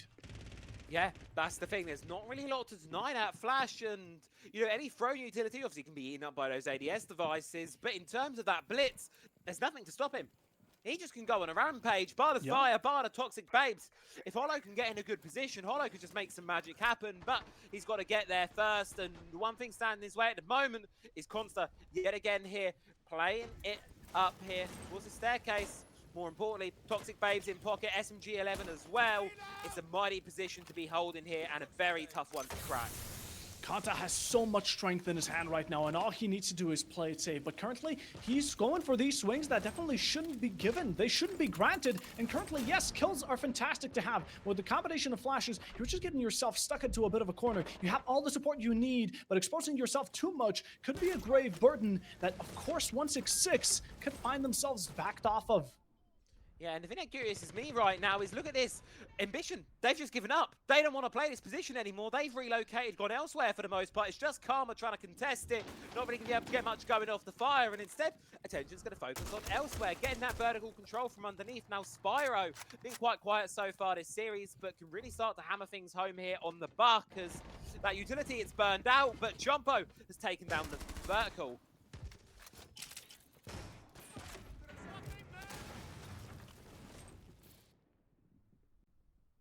Very difficult situation awaits now for Embition.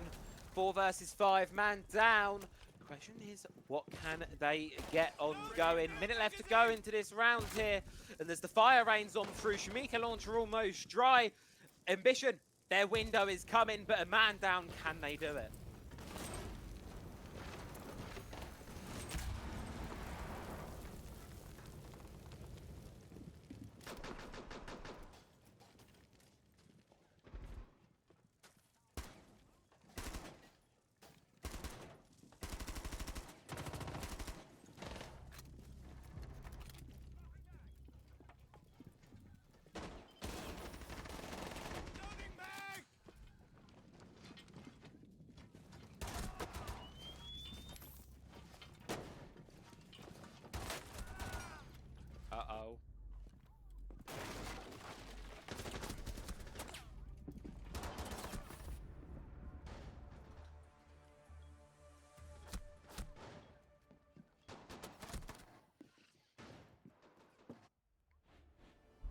Yeah, this is shaping up to be a much more interesting map than the first here. If you're just joining us, 7-2 was the scoreline, 166 showing an utter level of dominance here. But this time around, when the boat gets a bit rocky, Embition, they're able to steady the ship, able to recover and come out of the half, even Fairs, which would argue pretty good position, and now they get to move on towards the defense here, where they proved themselves to be decently formidable, I would say. On Chalet wasn't perfect, but it wasn't awful either, and considering this is their map pick, Bob, I've got a feeling they've got something big cooking for us, but more importantly, cooking for 166 right now.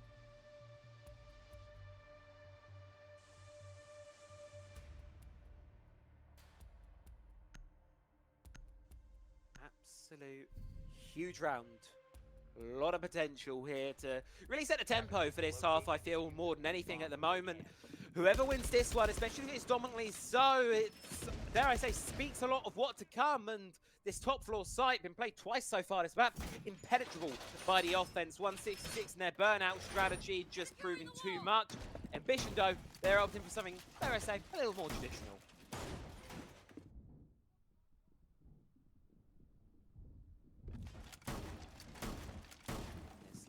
So, final 15 seconds of the prep phase now, getting everything ready to go. And let's just see what the side of 166 have to offer us on attack and Embition on the defense. You're all good.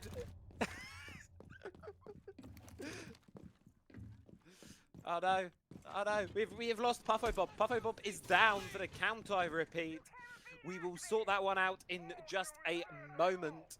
But the internet may be gone for Puffo, but the game, it does not stop whatsoever. 166, they need to make their way attack, bringing out the Montaigne. Joe's going to be spearheading things on the shield here. Don't shoot my pillins. The shield says, well, Butterflies won't win your rounds of siege. Instead, it's all going to be down to how they can take control here. A lot of presence across the map here on the side of Embition. But how can they make it happen?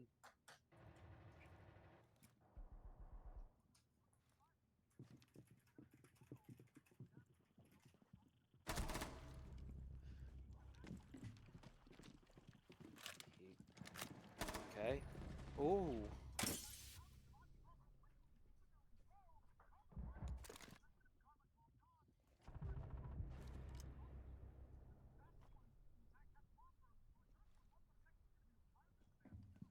Yeah, that's it now. 3 versus 4. A lot to equalize right now for the side of 166. And Gumine's in pocket. It's really not an ideal situation. Karma almost gives himself away, but somehow able to escape with their life, bring it back and recover. So back to safety here in Embition. This is the key. You've got the man advantage. You've got a handle on the situation, but you can't be throwing this round away here as Sparks takes a lot of damage.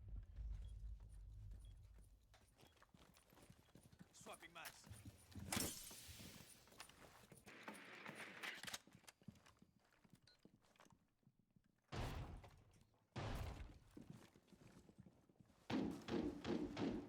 Taking major damage. Now they're to finish again. This is something 166 have been really prevalent with, is not finishing what they've begun. Just like that, Karma finds the nick of moment to find Kexpo. Champo in complete confusion. And now 2 against 4. Earlier 166 were rocking this, but now they're rocked against it.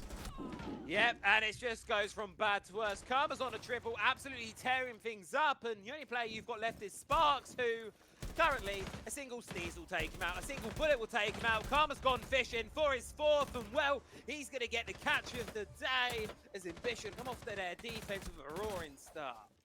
Roaring start, just like they did on the attack, they're going to do so on the defense. And Embition are proving to be quite a rival here against the side of 166. One's on a different map that isn't as aggressive as Chalet, which might be proving a bit more difficult for the same opposition going on to the side of Skyscraper. But at the current moment, 3-4, 166, you have it in line. Either come back or drop this and carry on next. That's it right now. It's how much you want to fight for this map. Realistically, it's your opponent's map pick, and you're not expected to win it. It would be nice to close the series out in 2-0, and considering how map 1 went, you could argue it would have been very much within the realm of possibility. And I'd be lying if I said it wasn't within my thought processes in between the maps, but now we're heading on Lair. It's a totally different game right now. A confidence from Embition that we just flat out did not see on Chalet. Ambition did look like the husk of the team we're seeing right now, didn't they, back on map 1, and now they look ready. They look ready. They're looking great, and 166 are going to be bringing back the Capital. Exactly on the same exact person as well. Sparks has been really loving this operator. Now, even on Chalet, maybe it didn't prove to be the best. It's still something that can change the game going into the post plant, and that's the key word, right? Post. Can we even get to the post plant or the execution? Because most of these gunfights between these two teams have been going on in the very early stages of the round. Yeah, that's it. And speaking of early, well, look at this for aggression coming in from 166. Charging on through here. Karma's at the front line. ACOG's Vector in hand. A very powerful weapon, but is it going to be enough to stack up against 166 right here? Misses the shots and just forced to retreat on back here. Maintenance. Weapons in a tough position, but Sparks wants to make the push on through. Hard breaches open up realms of possibility here for the attack. The pressure on the defense starts to mount, but Karma, he's got 9 kills so far this game. Going to be looking for his 10th, but not going to be able to find it as Consta takes him off the board. Oh, poor Karma caught hook, line, and sinker, baited into the trap, and so he fell down to it. Yet again, the Goyo, maybe not the worst, but what is surely is going to be Gene following up quickly with it. That's an exchange 4v4 to begin us off with, and it doesn't seem like that's going to be enough for this Fenrir fellow as he's looking to continue. The drone out definitely going to give him a bit of a sign to back off for the moment being, but still without a plan, or rather with a plan to keep the stallage ongoing. Yeah, C4's going to be going up here. What a throw from Scream. Sparks, good night, goodbye. Taking out around 8 numbers there. The man count reflects the scoreline. 3-4 right now for 166. What was ever such a promising start seems to be thrown into total disarray here, as now UK knows, well, we've got the man advantage. I can afford to burn as much time, waste it, play my life on this top floor, because what's the worst that happens? You go down, it's a 3 versus 3, but you could possibly find ever so much more by sticking around for the action here, as 166, they now left to scramble in the final 70 seconds of the round to try and pull something together on the attack. Exactly. As you said, Atravi, the Shadows have so much to offer here, but even more is to be offered when Hollow is going to be taking a step up against Champo as well. Yet again, the hidden treasure there. You can find a 3v3 if it goes wrong against you. What matters most is that you cannot get a loss here, although quickly going to be converted thanks to Joseph's. Gonna find 1, but 2 still remain on the attacking side. Ambition have 3 to offer up, and with the time you have remaining, it's definitely going to be not only against you in odds, but at the same time, post-plant execution, it's difficult. Yeah, that's going to be it. The goal really right now for 166 is as Hollow's doing. Play the numbers, play the game, finds their 11th, looking for even more there as Consta. Been great so far, 7-4, top performer on the side of 166, but can't get through Hollow, can't get through Ambition. And well, 2 defensive rounds in a row here. Feels like we're seeing a repeat of Chalet as we go towards the second half, and the team that picked us onto the map, they just start to rain out some dominance here. 2 very successful rounds here in a row, and for Ambition, it's a very far distance from what I feel is a very close and competitive first half. Right now, it's Ambition just riding the sails in the wind in their sails. Absolutely, they're riding the wave with, and this is a score that we've seen early on Chalet. Maybe switch the sides currently and take 1 tick away from the side of 166, and you've got the result. In the meanwhile, though, Ambition are not only looking to continue this type of reigning dominance, at the same time, they're looking to continue this type of mental game. They've been going in for swings. They've been having 166 scared to even step into the building. Yes, those first early openings into barricades and finding your early progress towards the site might be quick, but you seem to get stuck at a certain moment when the swings start appearing and the defense bring the fight to you. Yeah, that's it. When you start getting aggressive, it just seems like, as you say, 166 just start shaking a little bit, start getting a little bit panicky, and, well, panic, it can cost you that moment of hesitation. It's the difference between life and death when there's one-shot headshots on the board.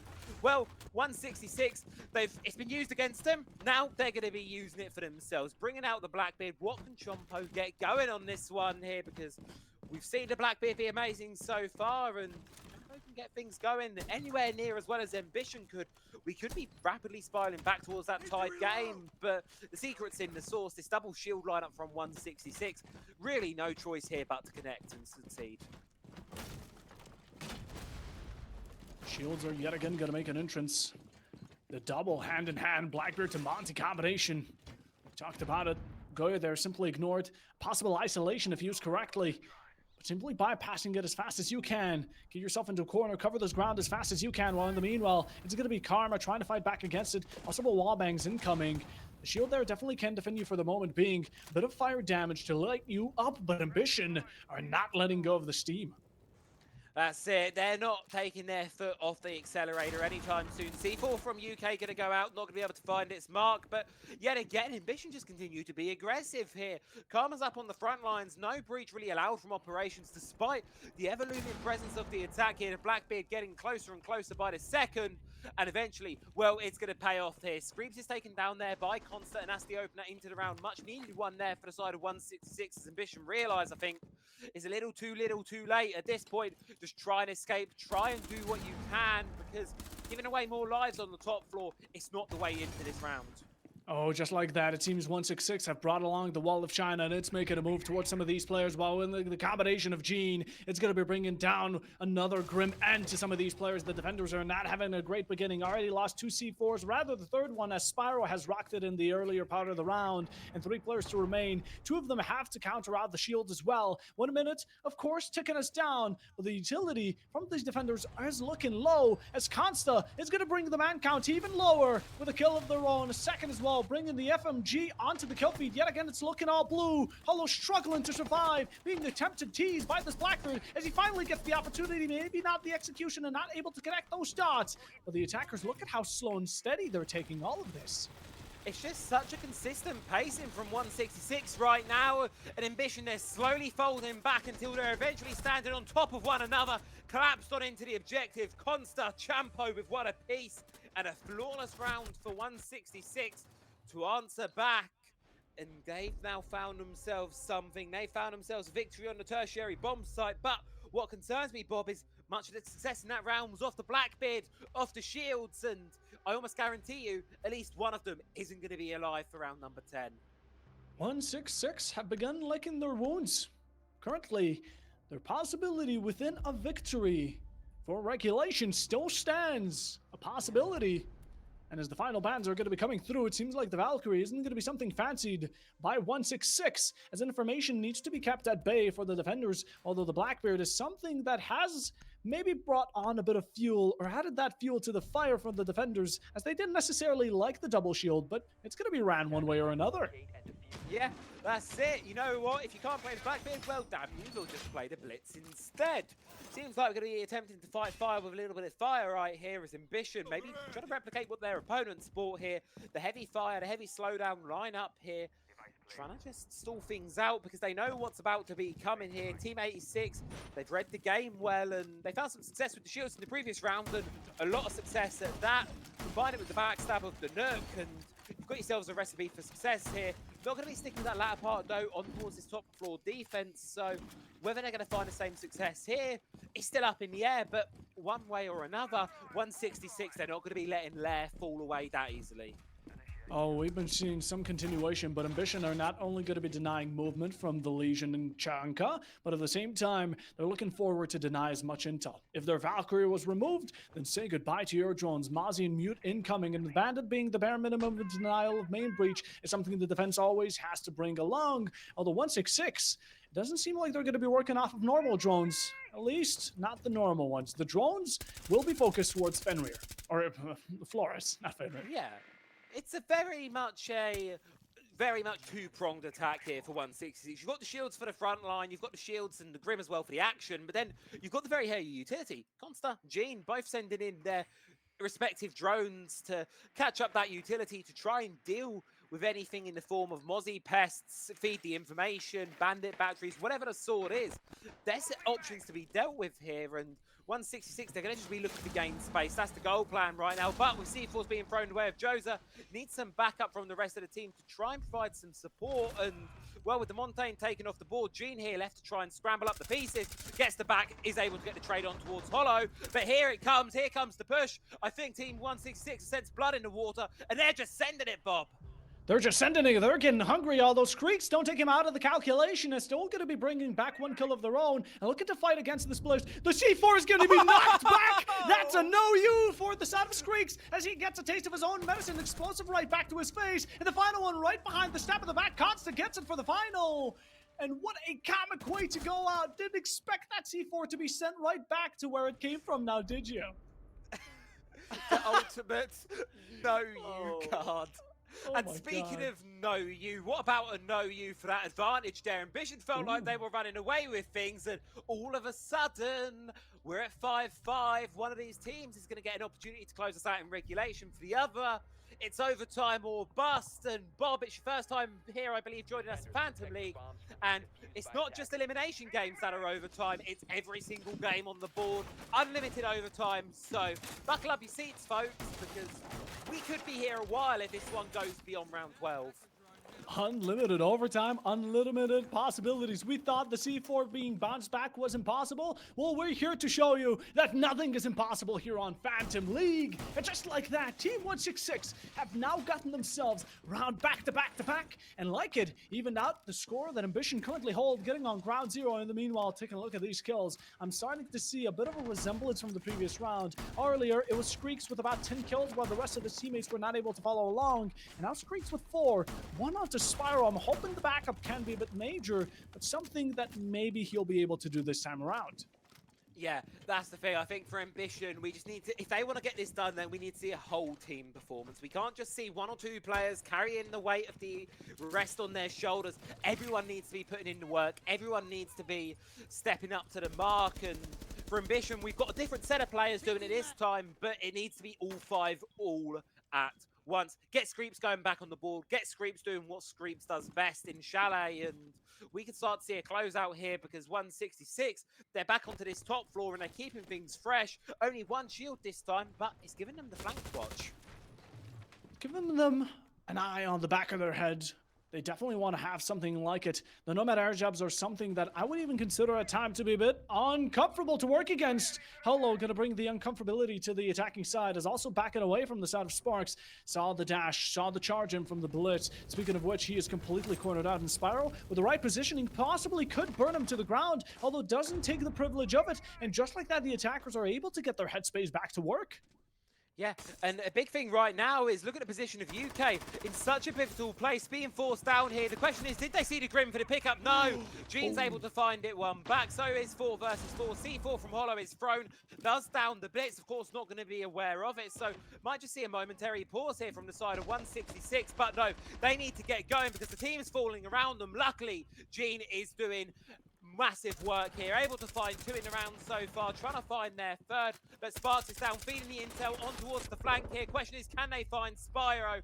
Not been able to have the effect in the game so far. Eventually going to get double there, one with the Shamika launcher, and it's all up to Consta now in a 1 versus 2, locked outside and position given away.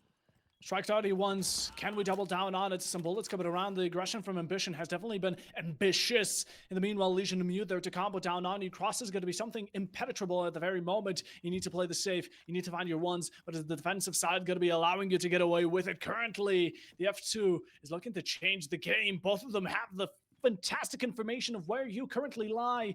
You don't have so the other way around, and Screeps right around the corner finishes the job. And just like that, it seems like our first match point after a long and grueling battle will be handed to Ambition.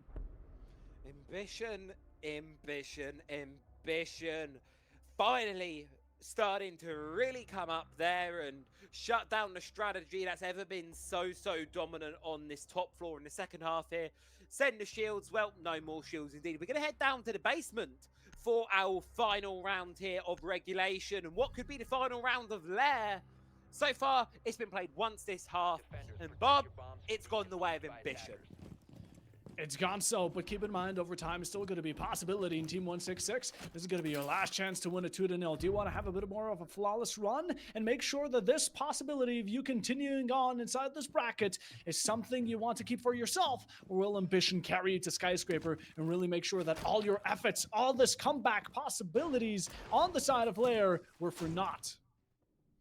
Yeah, and funny enough, I was actually looking at some of the older games from these two teams, what the ones they got sent in Ambition. It was a 2-1. Team 166, they lost their first game of playoffs 2-0, and I was like, oh, it's going to be a really, really, like, you know, one-sided affair. It's a 2-0. But no, actually, it's funny enough almost the same story as this. First map, insane dominance from the other side. But then the second map, 13-11, infinite overtime, really showing its merit there. And I don't want to say we're about to see history repeat itself, but the other way for 166. But certainly could trend on that way, as one attack is all that stands in between us and those magic 2 words. But of course, we've got to get through this basement first, and we've seen it be such an offensive stronghold so far. It certainly has. Again, Embition, they've been great at holding their own. They have not been pulling any punches up until now. And as verticality tends to get established, I don't think that's going to be the main priority. Main priority should be keeping your players alive, and that's now what we're going to be doing in the greatest fashion, shall we? Team 166 already with a loss of their own. 2 on drones, not the best utilization. We should be backing up this blitz as he struggles to pass him on through yet again. Maybe a C4 can be flying in any moment. A smoke there, it doesn't cover fully, gets the blind as well, and Spark's able to finish it out. The pistol flick of the wrist, Karma will be losing his life, and just like that, it's Yoxi, who you need to be aware of, and so you are with a trade between himself and Consta. That is incredibly lucky. I didn't know if they had any idea about UK there, tucked away in that position, and it might just be flipping around as Gene takes down Hollow. Spyro and Screeps left with it all to do to try and stave off overtime here. Spyro looking to get aggressive, gets punished for it, and Screeps, the legend of Chalet, legend of map 1, the saving grace for Embition on there, well, now has to save map number 2. Not going to be able to do so, and the words I've wanted to hear all evening, I get to say them. We're going into an overtime. Overtime! It's overtime! We have been wanting this. This has been a real good matchup. I'm so much more excited to see this rather than what Chalet ended up being. And right now, 2-round difference, 13-11, possibly, maybe 166 can turn around, but Embition, this is your only moment. Do we have history repeat itself, or Travi? Do we see Skyscraper, or maybe even Layer, be a bit different? This is the thing. It's been 3-3 halves, 3-3 halves. Just put up the scoreboard for a couple of seconds here. And look, they've played out exactly the same way in terms of round order. 2 for Embition, 2 for 166, 1 for Embition, 1 for 166. They've played out identically to each other, but the same cannot be said in overtime. If this is your first time watching us here, infinite overtime is on the table. And what that means is you need a 2-round lead over your opponents to take the victory. So, one, it's not going to be enough. It doesn't end at 8 like most games of Siege. You need to get 2 rounds lead. If you're going round for round for round for round, we could be in for a long one. We could be here potentially until tomorrow. And I wish I was joking, but it's only a potential. We're only saying what's a possibility. Yeah. Don't get frightened just yet. The team here could be taking it a bit earlier, maybe not. But definitely a 2-round difference is what we're seeking out, and sought out at Chalby in any moment. But overtime is beginning, Travi, and it seems like 166 are not going to be stopping in their quick efforts to enter the building. No, exactly the same we've seen from them throughout the entirety of their attack in half, really. Just want to up the pace, up the ante, up the aggression, and Embition, they are ready to respond to that, but can they get the picks this time around? And more importantly, can they hold on to them? You saw it in the previous round, right? Karma was able to get a freebie on the start, but it just still was not enough here. Faced up with a blitz, no choice but to give a little bit of this ground away here. Just forced a slow retreat back as the pressure mounts up, but it's all about the time, it's all about the denial, and with UK able to support here, Embition certainly looking to burn a lot of the clock in this position. Embition here have learned from their mistakes. They're not looking to challenge these attackers in their own field no longer, but play off of the 2 players they currently have. Last time around, it ended up burying them down to a 3v1 situation, which is not something we want to mirror onto this overtime yet again, because then 166 are going to be going over to the defense, and we've seen how strong they can be there. Gene's here, looking around corners, trying to get himself onto Zeta. It's going to be finding an opportunity, misses it out, but in the meanwhile, taking major damage, has him back off for the moment being, and also followed the blitz. Pokeballs all around it, almost finishing the job. Can't find it as well. It's going to be the flash, and cornered completely. Karma can't move out of the way of the whizzing bullets of the 9mm. No, but look at the HP. 3 players of Team 166. A single whiff of a toxic babe. Not that there is any, but a little bit of fire, a little bit of that C4. Anything, 1 bullet. and that's enough to take him off the board here. So you could really make the argument of who's really off worse for wear here. The only thing is for 166 is their aggression is going to still be there. 5 guns up, 5 players available, shield as well, and a lot of time now to just work their way down towards this bomb site, work their way through. If they can get another, they can just full send it, commit on through, and that's exactly what's going to happen. Gene takes down Hollow, Spyro and Screeps yet again to try and save the round. The C4 from Screeps here could be a game changer. Chuck it onto the ceiling, hope for the best. You could find a double. The drops are incoming and the attackers are looking to make a forward move. As in a 5v1, it's been flawless up until this current moment. The C4 doesn't claim any shrapnel neither. In the final one, Champo takes out whatever remains. The remnants of none other than Embition are going to be brought down for non-labs for the slaughter. And just like that, the R4C strikes yet again. Team 166 now, 7-6, one more round. And they're going to be taking this within, not regulation, but certainly within flawless fashion going into a second series point. Yeah, that's the thing right now. It's the pressure for Embition. It is that build-up of everything the last few hours has been for. You lose this round, not only do you lose this game, but you lose your spot in playoffs. You are eliminated from the running. Embition, they have got to be feeling a lot on their shoulders right now. For 166, 3 minutes, 5 kills, 1 plant. All that separates them from surviving yet another day. And the concern is, Bob, they're bringing up this top floor strategy, one that they have not dropped a single round when they've been using it. The one main thing here is that Embition has adapted to this earlier.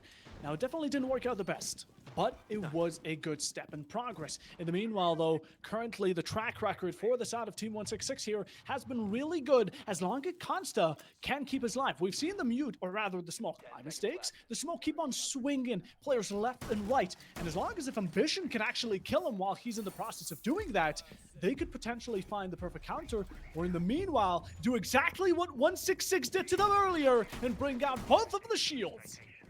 You know what? I love it. Absolutely shameless from the side of Embition, but you know what? If it works so well, why not?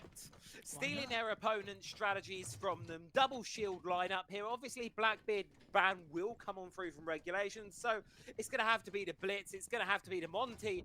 But what an incredible lineup there is right now for Embition. They know what to expect, but the question really lies of, can third time be the charm for them on this top floor attack? Windows being broken, barricades. We hear the sound of destruction, bullets being sounded, and as the ring of domination is ready to be spread, 166 are bringing Consta up close to the door, ready to challenge the second the sound call is made, while in the meanwhile not even needing to hold this backside as the majority of the attackers are looking to take out operations. Yeah, that's the thing. It's a very different line of approach here from Embition, knowing that northern side, Skybridge sided push doesn't really work out for them, not bothering to waste the time with it and opting for something a little bit different. And it's making 166 adapt. As you can see here, a lot of rotations coming on through. A good pinch onto Gene right now in a really sticky situation, but still fighting for it, still trying to get out. Hollow's gone in, and look at this, Bob. Oh my god, the attackers, this could be a fantastic step forward. If no one is going to be spotting out Hollow, it's free kills. Karma as well. The Monty making his way up, and now going to be down to a victim of melees. The diffuser is also in his hand, so you definitely want to prevent them from holding it over you. The grasp here for the defenders could be phenomenal. And in the meanwhile, Embition are not going to be letting go of so easily. Joseph finds another. The Blood's going to be in a bit of trouble, but not enough to take him out as the pistol yet again strikes for another. Just like that, 166 has crumbled down to the final two. They have to remain an offer. Up for it, a down onto one, final one, gonna be a victim to Hollow yet again, and a flawless from Embition, spreading a message that they simply cannot be stopped. And finally, third time's the charm. They get the top floor on their attack over the line, and if that cements one thing in for me, is this overtime is a reset. We may as well be playing a new map at this point. Everyone knows what to expect from each other, so this is the question. Do you have something hidden? Do you have something to bring out?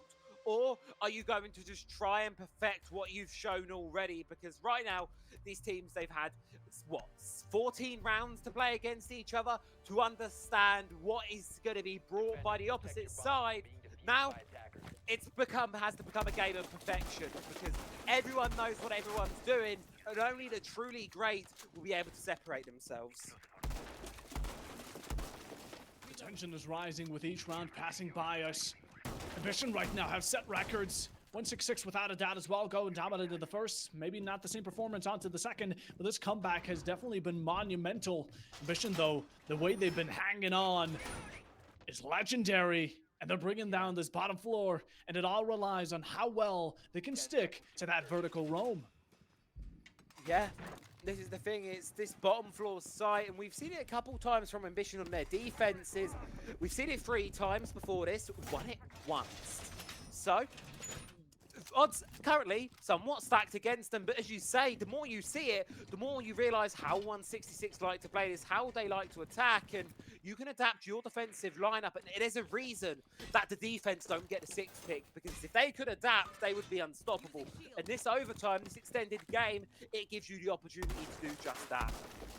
I'm not going to be vibing with what 166 are bringing to the table. I'll be completely honest here, Travi. You know, they're so good at gunfights. And yet again, they are picking up decent guns. But what about the utility? Why we need a Zero when we could pick up on a Jackal, maybe a Deimos, to take out some of these defenders that are upstairs threatening you on a constant basis? Yeah, there's so much left up for question right now. 166 are really going to have to brute force their way through it, and with the pulse down below, playing it with the C4, he's going to throw it. Not going to hit its mark, and Sparks will live to survive another day, and Edge ever so much closer there towards the filter staircases. Try and work their way down, but you have to be careful of that top floor player, and, well, Bob, you said it, wouldn't a Jackal or a Deimos be really, really nice right now to shut down Karma?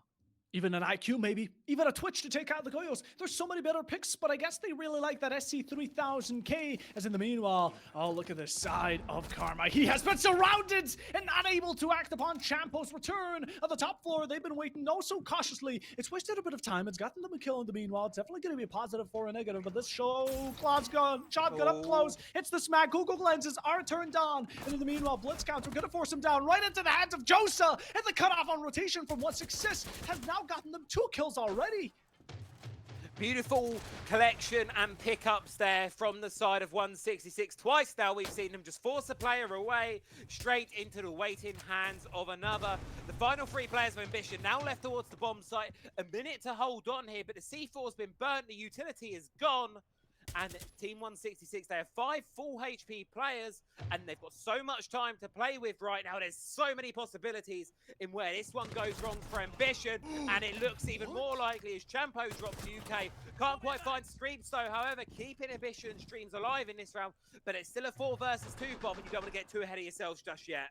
No, not a step too forward, because maybe then you're going to be landing in a bit of a trap that Embition currently have to set up. Still going to be verticality off of this hatch and simply just laying it down. They're waiting for the opportunity. A bit of pedicure, take out some shots, get the down, single taps, keep it clean, safe and sound. A drop there going to reveal the last, but it doesn't seem like shots are going to be coming around. And a bit of blindness, putting all their glasses for the final. And just like that, it seems the lead is going to be transferred right over back to the side of 166.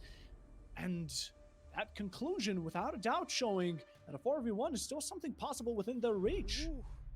Yeah, that was an interesting one nonetheless. And obviously now we wait, we see, and what's going to happen. We just had a quick player crash out, so not crash out in the literal metaphorical context. Crash out as in the game has crashed, not crash out as in hole through the monitor and hole through the monitor.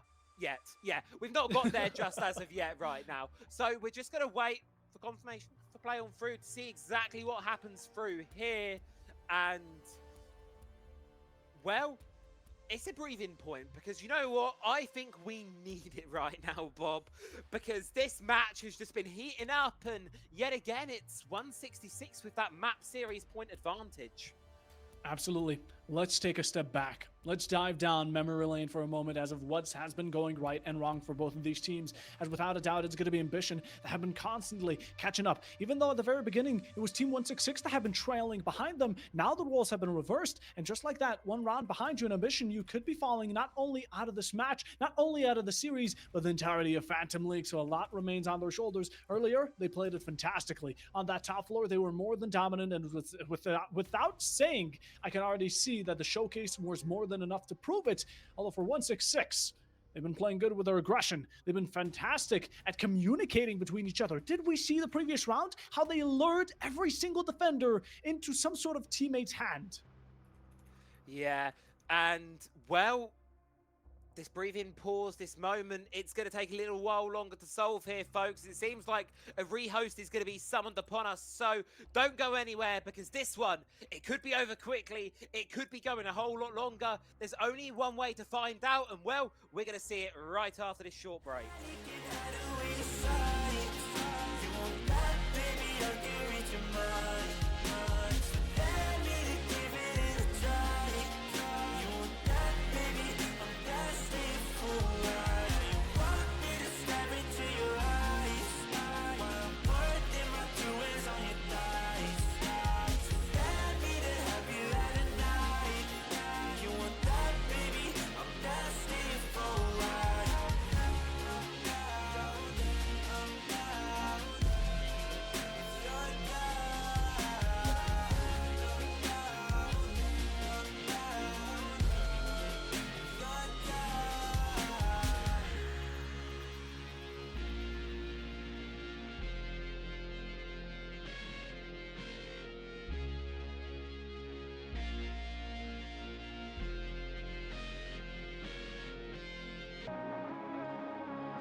One more round.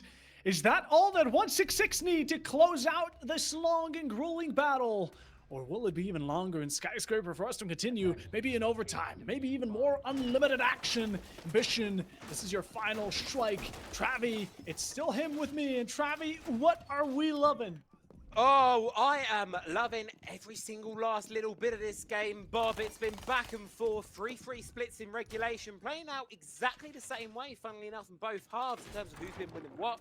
And now we find ourselves in an overtime. It's been 166, keep edging us with this match point, this series point looming, but at least for the first bout of overtime, they were unable to seal the deal and close it out. So, can we do it in round number 16, or are we going to head to a little bit more? I honestly wouldn't complain over any. I want more action, but at the same time, it keeps on edging us over every single decision both of these teams make. And let's take a look at the lineups as now they've been finalized. Team 166 are going to be for a change of pace, going all the way from top, all the way to bottom. Also going with the bald man intact, and at the same time, Ambition information is definitely going to be in the name. The Doka be being pulled out as a rare occasion. The double shield is going to be brought down to only one. A Sheet solo there, an early opener, and it's the Blitz lost onto Warehouse side. How? How? He's just been sent in with no support. He's just gone in and paid the price for it there. And uh-oh, Champo's feeling aggressive. Champo's feeling like going for something. And he's found it. Takes down Carla, takes down UK. A quick rehost turns into a quick dismemberment here. UK's already given up. It's all up to Screams and Spyro here to try and recover things in what's now a 4 versus 2. But Bob, this one feels like a mountain that you just cannot climb if you're Ambition. A mountain stands before you. Their name is Team 166, and currently they're crumbling down on you like an avalanche. You feel every single piece of your bone crushing down. 2 players to lie on. One of your teammates already gone, and Dustin Mental is down into the ground, and both of your teammates might follow along with it if they cannot clutch a 4v2. Information is there. Scrapes is going to be finding a kill, bringing it down to only 1 man of difference, and this is what makes it so major. All is possible, but Ambition giving up so quickly isn't going to be befitting to their name, as the pistol there is going to be brought down a bit of damage, not able to find those shots to follow up with it. The pull still, Josa keeping 1 player intact, while for the rest, it's brought down to the final. The solo Screeps trying to scrape it all together, but the recycling isn't coming through. Random shots, 115, your Nexus side fighting for an all-out battle with the All-Star, none other than 166 ready to close it out yet again. Travi, 1 more round, and is this the way it goes down? It must just be a beautiful shot from Jeans, and well, it felt like we were only back in the game for what was a matter of seconds there, as the side of Team 166 come out on top there, shut us down before we can get any further into this series. A 2-0 fashion, a hard-fought one on Lair, but for the side of Chalet, it made it look easy. They made it look like absolute easy work, and now as we look, they've done it. Map number 2 in the bag as well. A very, very great showing from them, and now Ambition eliminated from the competition.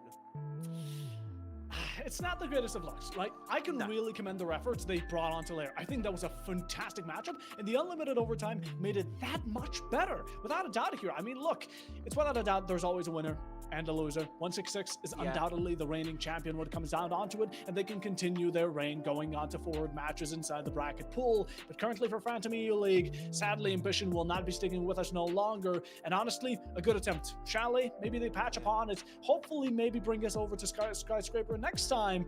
But Travi, that's sadly all for today's best of 3. That is going to be all, and it saddens me because with how different each of these maps were, especially looking ahead at Skyscraper, it could have been a totally different story. Yes. Just a couple of small little rounds for the difference maker there for once Ambition, and we might be looking at a totally different story. A 2-0 the other way, and map 3, we don't know. Chalet, it was a bit of a lost cause from the start. I feel 166 definitely had their homework done on there, but for the side of Ambition, Lair showed promise, and Skyscraper, if, buts, coulds, maybes, we will never know, because unfortunately for them, that is going to be their run in the competition done and dusted. So massive congratulations to 166, of course, for surviving on towards this point. Commiserations, of course, to Ambition. They've put up some great fighting so far, but I think besides a little bit of strategy work, a little bit of more mental fortitude, I feel, from them, could really go the distance, because there's some great signs on this team, especially in the utility play that I've seen from them before. But unfortunately, I just don't think today was their day. It was not their day, maybe another time, but currently, without a doubt, the president is still going to be sticking through that the winners are ultimately none other than Team 166. And with that, we congratulate them. We also thank every one of these players for playing. I do agree with you. I feel like Embition, maybe the mental fortitude, maybe in general gunfights, you should get practice upon that. Of course, this is just a step in the learning curve. This is just something to improve upon, look back to, and see what mistakes you made. Of course, we're looking for Embition to step back next time around, be stronger, be better, and impress us even more. But as the time currently stands, 166 will be the winner. And honestly, Travi, I am so glad I was here to do it with you. It's been an absolute pleasure having you on the cast, man. It's first time joining us for Phantom League, and hopefully it is certainly not going to be the last. Absolute pleasure to cast with you, as always. Been an amazing time. And of course, thank you to all of the players for putting on a great show for us tonight. What was a very entertaining game there, especially on map number 2. And of course, a massive thank you to all the Phantom League staff working behind the scenes. And of course, to every single one of you guys at home, the viewers, for watching. But for tonight, that's going to be it. We're going to be signing off now. So we'll be back with more playoffs action in the coming weeks. Make sure to check out Puffo Bob. I'm going to be linking his channel. And make sure to check out the Phantom League socials as well, because there's plenty more great Siege coming. And we're only just getting started here in playoffs. But for tonight, that is all. Have a wonderful rest of your evening. We'll catch you all next time. Baby, no cap, I'm captain. Honey, no rings on me, ain't bagging. Diesel, feeling I'm massive. I feeling like Shaq, I'm shacking. That little bitch, she savage. Hit it on top all night, I'm damaged. Bomb, bomb, bomb, bomb, bomb, bomb, bomb, yeah, bomb, bomb, bomb, bomb. Feeling I'm massive. Feeling like bomb, bomb, bomb, I just wait a while, wait a while, wait a while. I just wait a while, wait a while, wait a while. I just wanna wait a while, wait a while, wait a while. I just wanna wait a while, wait a while, wait a while. I just wanna. I'm running on diesel, baby, I'm active. Shawty wanna know what's happening. Baby, no cap, I'm captain. Honey, no rings on me, ain't bagging. Diesel, feeling I'm massive. I feeling like Shaq, I'm shacking. That little bitch, she savage. Hit it on top all night, I'm damaged. Bomb, bomb, bomb, bomb, bomb, bomb, bomb, bomb, bomb, yeah, bomb, bomb, bomb, bomb. Feeling I'm massive. Feeling like bomb, bomb, bomb, bomb, bomb. Dip, slide, when I wanna dive. Hit it to the rhythm all day and night. Raising the vibe, ain't no wasting the time. Gotta shoot my shot till I get what I like. Shawty really wanna fuck and I'm on one. Little homie looking bad, never got lost. When I pop some, girl go pop off. When we count that beats, who can't go? I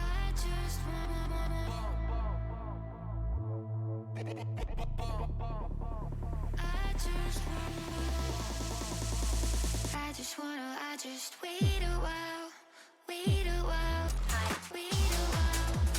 I just wait a while, wait a while, wait a while. I just wanna wait a while, wait a while, wait a while. I just wanna wait a while, wait a while, wait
That's me.